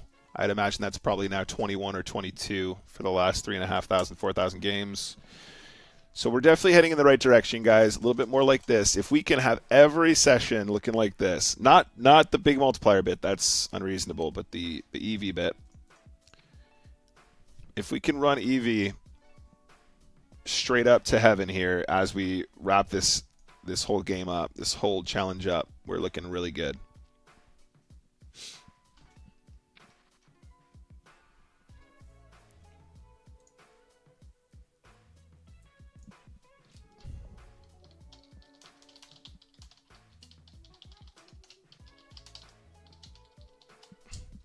Oh shit, I forgot to message Kian.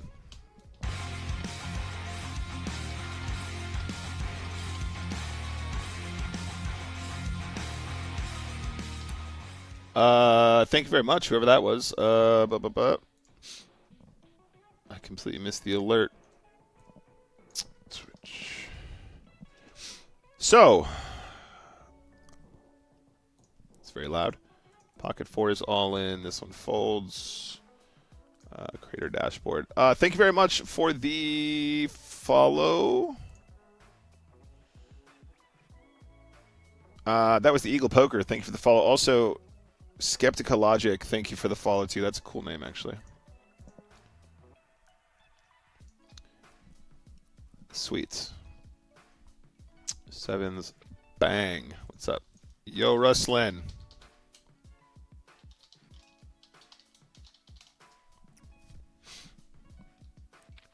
What's Rustlin gonna say here?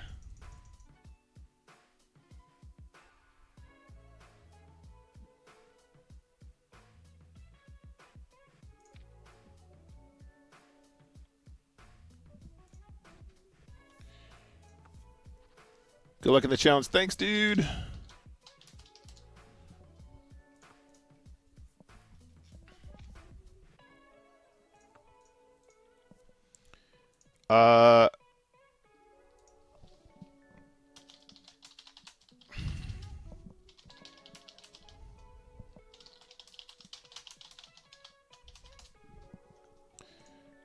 Fold phone.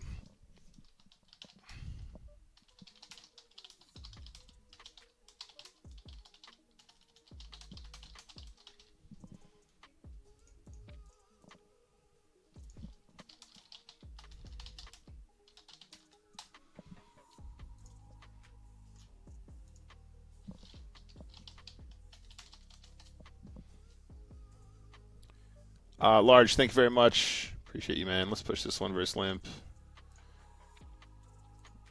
This is a good trap. I actually prefer the limp trap with the queen jack of diamonds here. We lose very little in EV there, so that's not too bad though. That's fine. This one's a good one on the right. It does feel like suddenly the regs actually have range that they're supposed to instead of always having top of range, and that feels nice. I hope you finish strong. Thank you. Appreciate that. Okay, let's keep going here. Let's probably play another 30 minutes or so today, guys.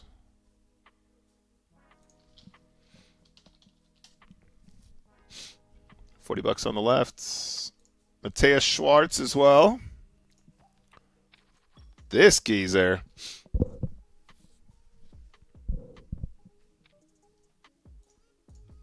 Matthias Schwartz. Schwaz. Let's do an oversized steal.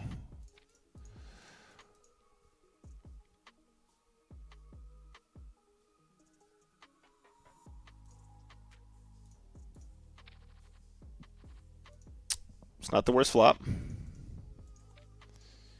I somehow don't think I'm going to fold. Could just bet and take it though.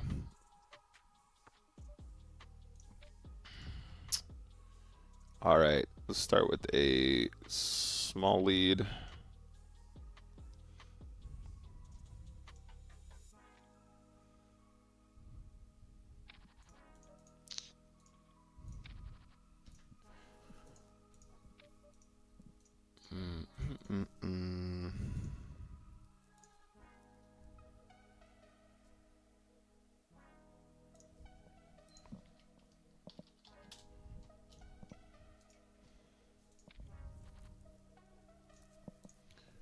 All right, so on the left here, there's a steal, and we end up actually in a position where we'll have a fair amount of king X and backdoor straight draw, flush draw, so let's float. That's part of the draw. And I think actually we probably will get away with doing something like this quite often. Nice. So the float would have worked without the spades regardless. And though that's the trick, guys. We don't want to float without any plan, but we want to give ourselves, number one, a plausible idea that we're actually going to find a bluff even if we don't improve, and then also ways to improve just in case. That's going to be a helpful pattern. Heads up against the unknown player here. Let's see what we can do. This one we can do something here. We can do something here. Let's do something here. And once we hit the 5, it's a little bit weird. I think we could potentially bluff still. Okay, I'm not going to do it. Ace king into ace jack feels good. Okay, probably a good check there in the end. Lovely stuff on the right. Unlucky for the ace jack there. Just kind of waking up with it. Waking up with a call that's like 100%. I don't think that's how it works, Mana Jacks. I don't think so, buddy. Could be wrong. Okay. Fast game on the left. 2x multiplier. This is going to be one of our funny ones. This is going to be a big ISO. Push for a slimp. Fold to 7 tray. We're doing that with the absolute bottom of range there. We are going to min-raise 9s on this occasion. Calling a shove if we need to.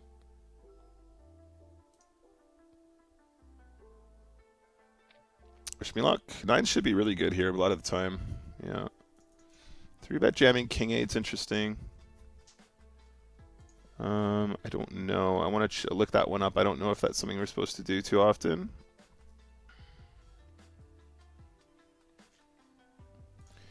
The interesting thing is, though, guys, there's probably quite a few moves that the regs do against me based on, like, my initial frequencies. Like, there's probably a ton of regs that are doing things because they think they're exploiting a tendency that they've, like, mined, you know, from, like, the beginning of the challenge or whatever. Especially if they were playing a lot of like flash and they didn't have any hands from like previous exchanges at reg speed. And I do think that what I'm seeing more of is the better that we've gotten at the shorter stack variety of this game, the shorter stack version of this game, the better that we've become, the more I've seen some unusual plays from players that I really, really respect. And I'm starting to think that they probably are making adjustments to like old data, right? Because we're becoming much better and much more balanced and much more powerful at these stack depths. So suddenly a lot of what we might have done before that they were getting away with against us all the time is like not working.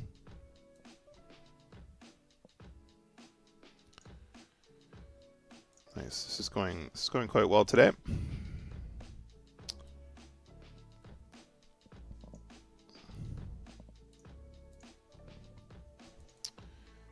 Am I just gonna fold this?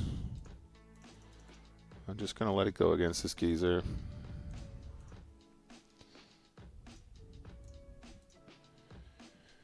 Istanbul on the right. We're gonna put in a 3 big blind steal against this guy.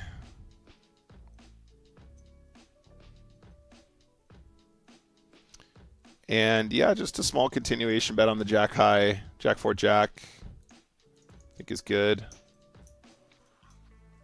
Picking up a heart draw is cool. If we do something like this, yeah, let's do this. I like this.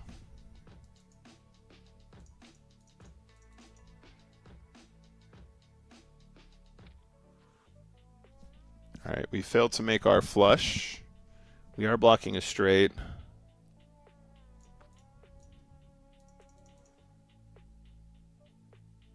We're blocking queen jack as well. Nah, he's always folding a 4 on the turn. Okay, nice hand, buddy.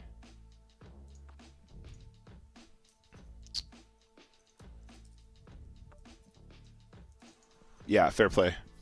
Also, probably not going to love folding that particular hand, but it's still a nice line. If he's got that hand, he's going to have a bunch of other stuff that he folds on the... he's going to have a bunch of other stuff that he folds on the turn that we're betting into. That's actually really nice.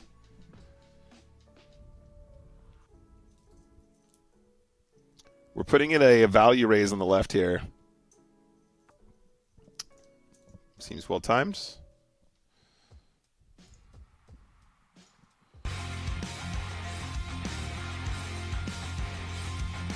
Thank you very much for the follow. We're going for more value on the right here.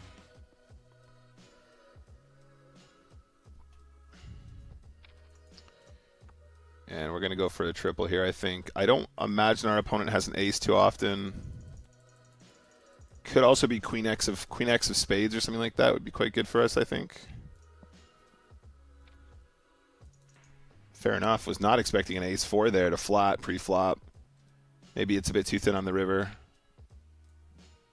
Okay, is there any note that we can add here? Oh, actually, we've already got a note that he does exactly this.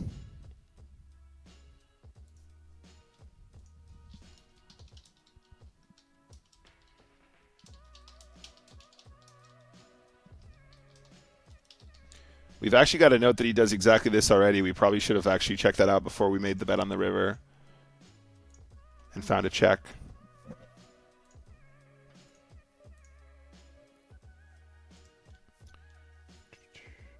Don't forget to check out the Chat Pro Poker Show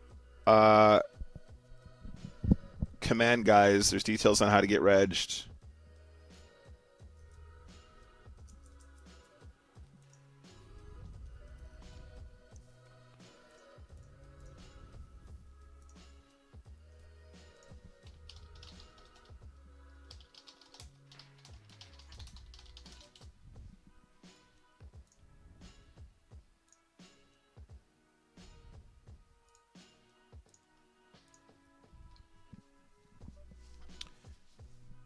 Kings maybe too thin.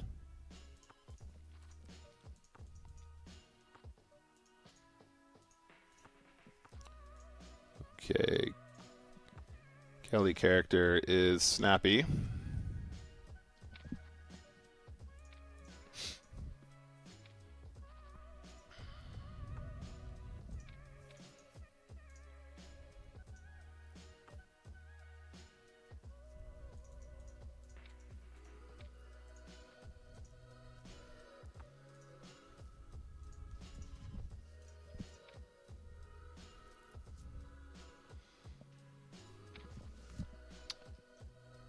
King 7.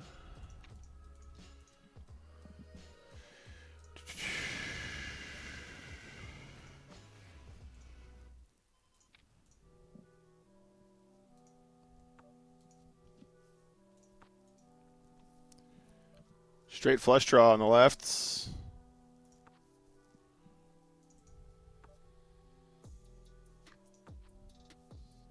Queen high for the win.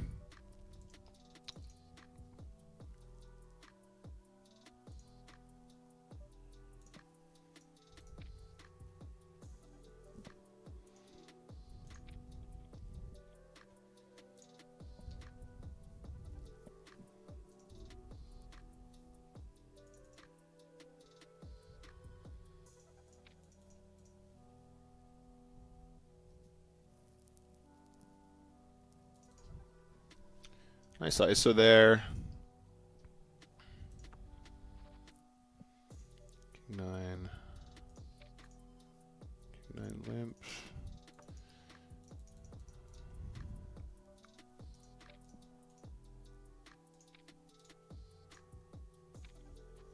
Queen Jack for the win. Nice. Okay. We can check raise on the left if he bets. Otherwise, we're going to lead turn big. And we're probably going to go for more value as well. Nice. Good size on the river. You could tell that they paused there. Probably at a 5, I guess. Yeah, 10-5 of spades. Okay, 7 deuce. We're still going to play 100% in position against this player. Bluff the ace, queen 8, 100%. 7, 8, 9, 10, jack. 7, 8, 9, 10, jack.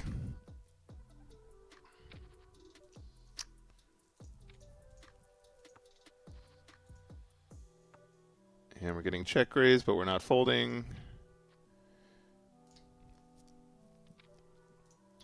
Yeah, fold the turn, shove the a6. We put it in good against ace 4. And we get rivered, unfortunately. A6, we're going to play as a limp. Try and play this in position. Check flop. That's a nice turn. Bet 1 on the turn. Bet 2 on the river. We get paid again. That's nice. King, queen, big ISO.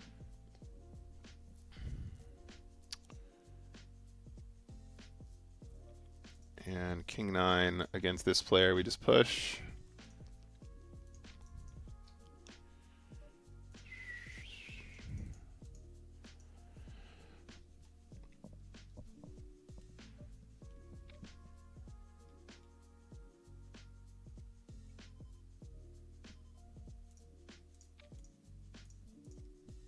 Queen Jack too strong. No good in the all-in fronts. And King 7, let's go. Straight into Ace King, unlucky.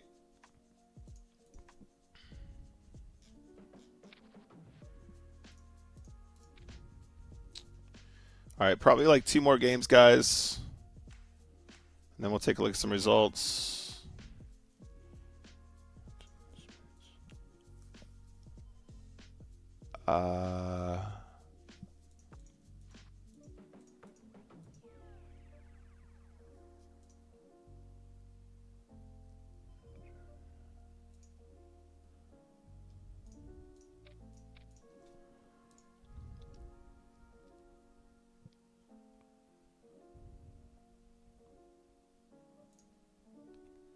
Shall I check 4, 5, 6? Yeah, check this.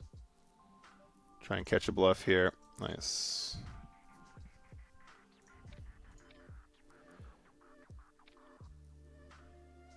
Oh.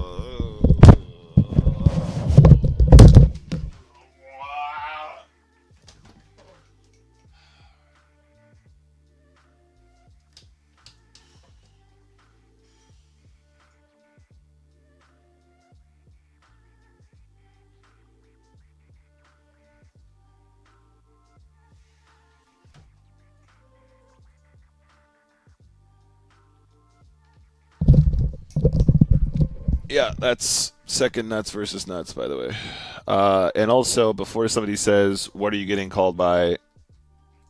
Just don't, because I'm getting called by a 5 and 2 pair. Especially after I check shove the river. Oh, fuck off with that bullshit. That's so fucking annoying. So annoying here. So annoying. Okay. Next game.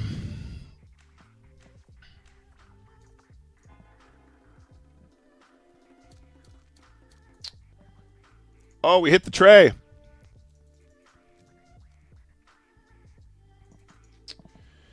Oh, that's so annoying. It's actually ill.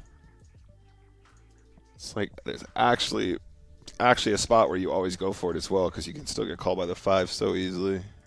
Under-rep your hand on the river and then you run into the nuts? Like, sure. Sure, bruv.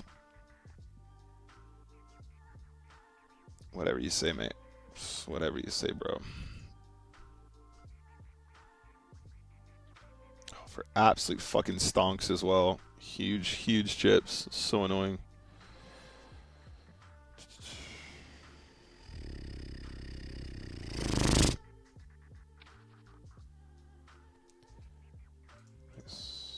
Limp call king queen. Beautiful stuff. Well played, sir.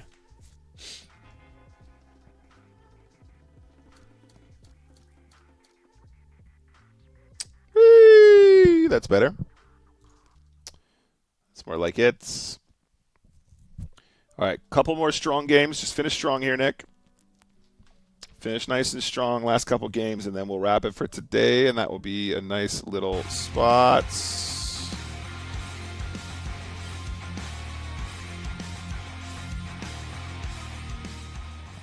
Thank you very much for the follows.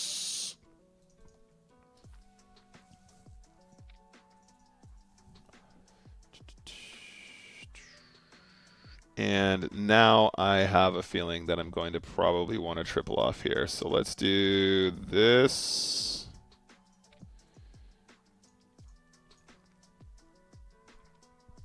That works too. Limp the queen jack. We're calling a shove if we need to on the left. Acapulco. Otherwise,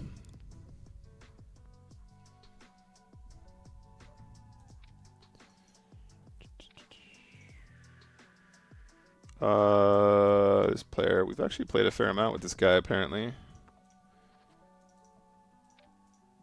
This is a push.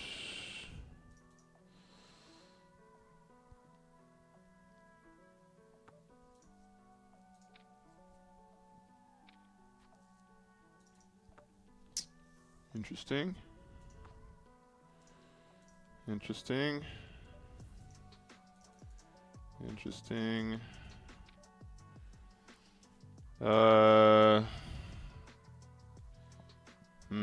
Dunno. This is weird.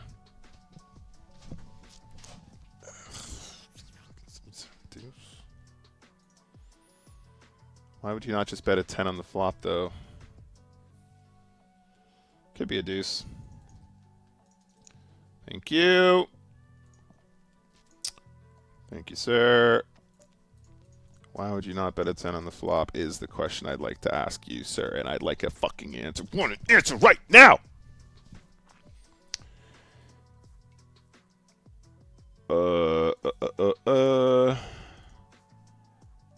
Mana Jax, glad to hear it. I hope it goes well, dude.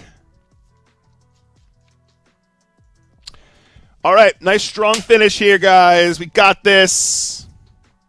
And we're going to look at the results afterwards. We're not looking before then. We're just going to play 2 really good games here. And we're going to be so happy with the results. King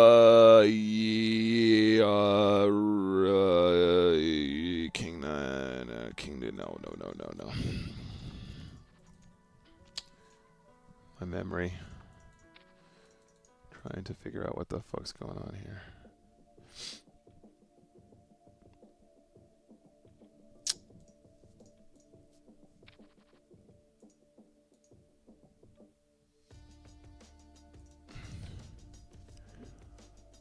Boom shakalaka, blind v blind.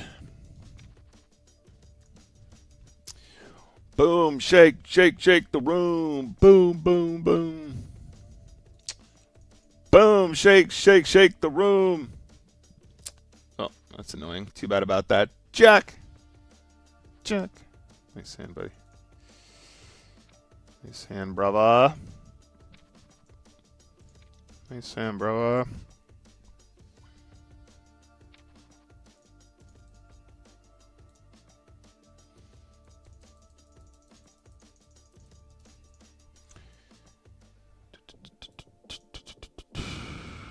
I haven't cheated yet. I haven't looked. I just keep popping it up.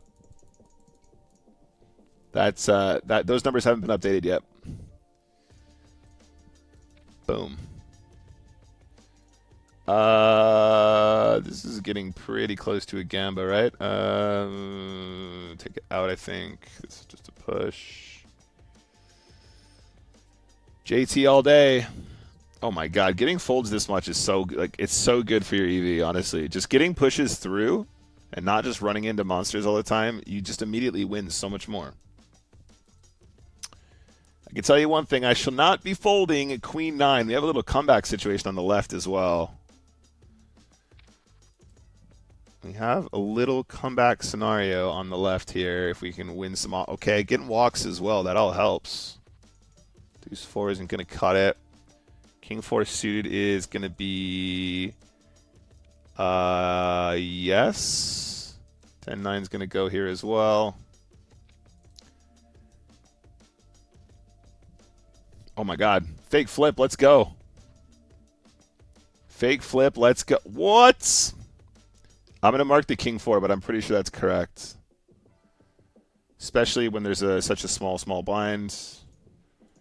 Mark hand against the unknown. I'm going to make a tighter than normal fold here.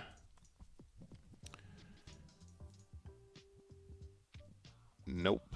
Nope. And AK.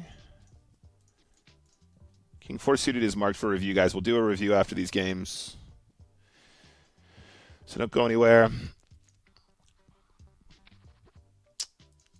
Not that spot.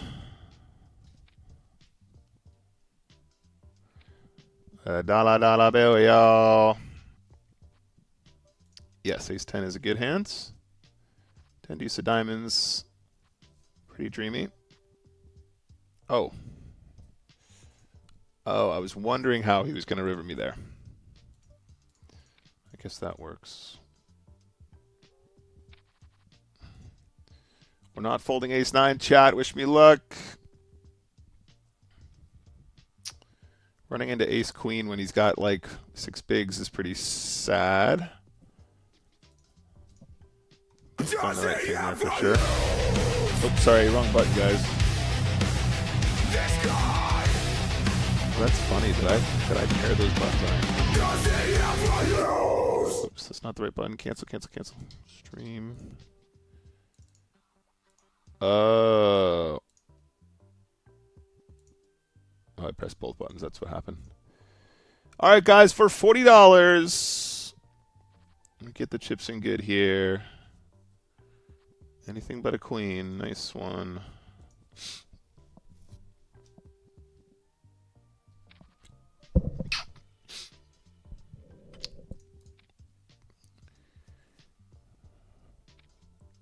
Two live cards. Big finish. Ocho. Ocho. 7 also works. Nice hand.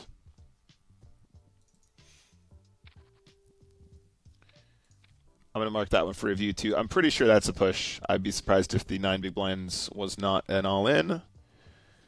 And we do win $40 to finish. Nice. This has been a very, very, very nice little sesh. Guys, let's do some review now. First of all, let's take a look at our results. All right, so we played 4.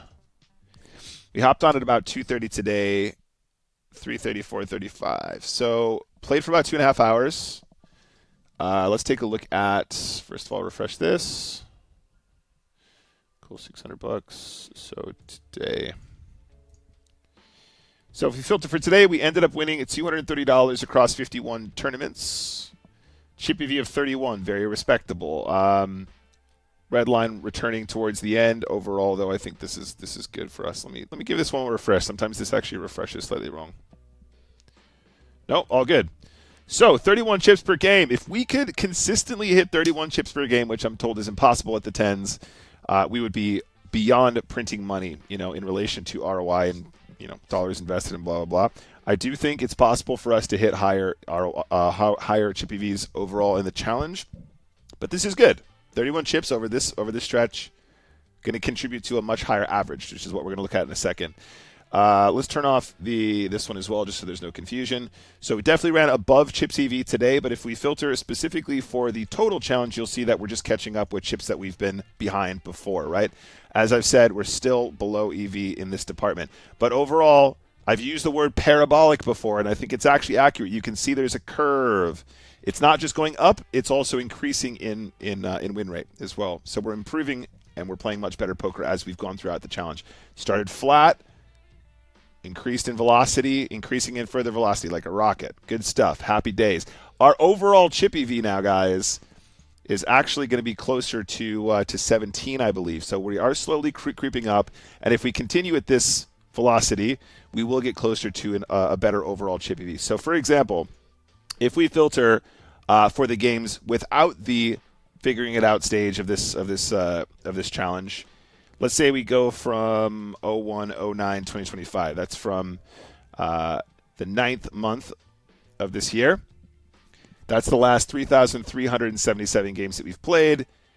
Chippy V of 20. So this is good. This is healthier. And this is closer to a number where we're actually going to be making significant ROI playing spinning goes after rake back, right?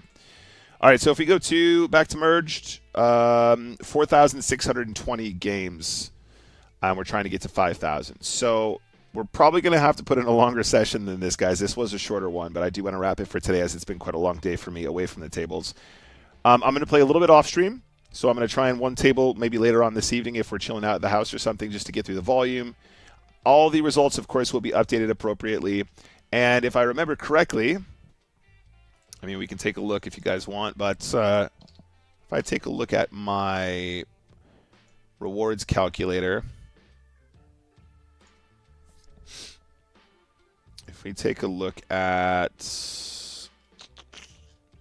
drive, and then we take a look at, where's the 50K challenge?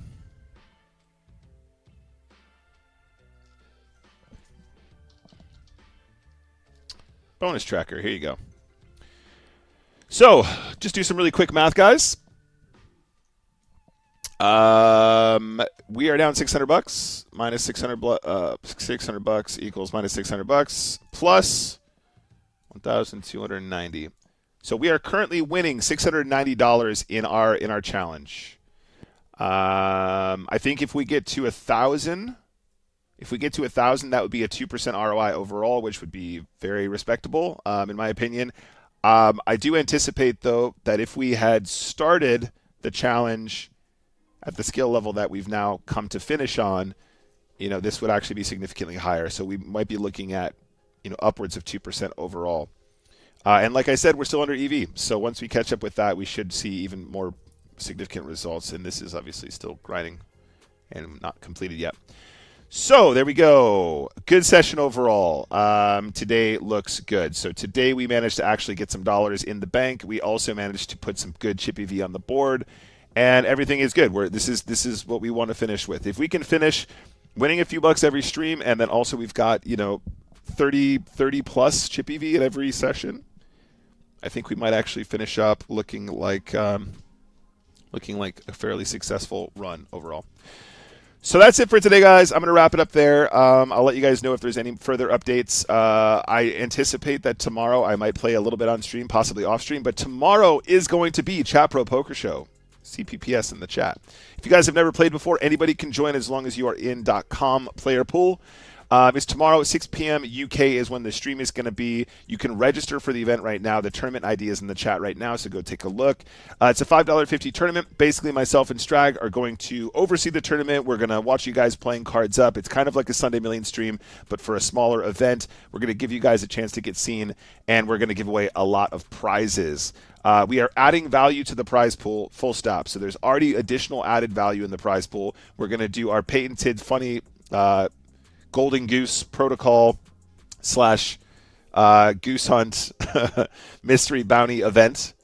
And then we're going to give away some prizes as well throughout, and we have potentially a bigger budget. So if you guys are going to go to any Chapo Poker Show, the Christmas special tomorrow is the one that you want to be a part of. So don't miss it. I'll let you guys know about tomorrow. I might do a little stream in the day and then a little stream in the night. I don't know. I need to get through the volume. Like I said, I'm not panicked about 400 games or whatever it is now. It's a lot less now, obviously, but 380 games, like before the end of this week, should be doable, especially if we have a proper stream instead of this shorter one. Anyway, all good. Love you guys very much. Enjoy the rest of your day. And I will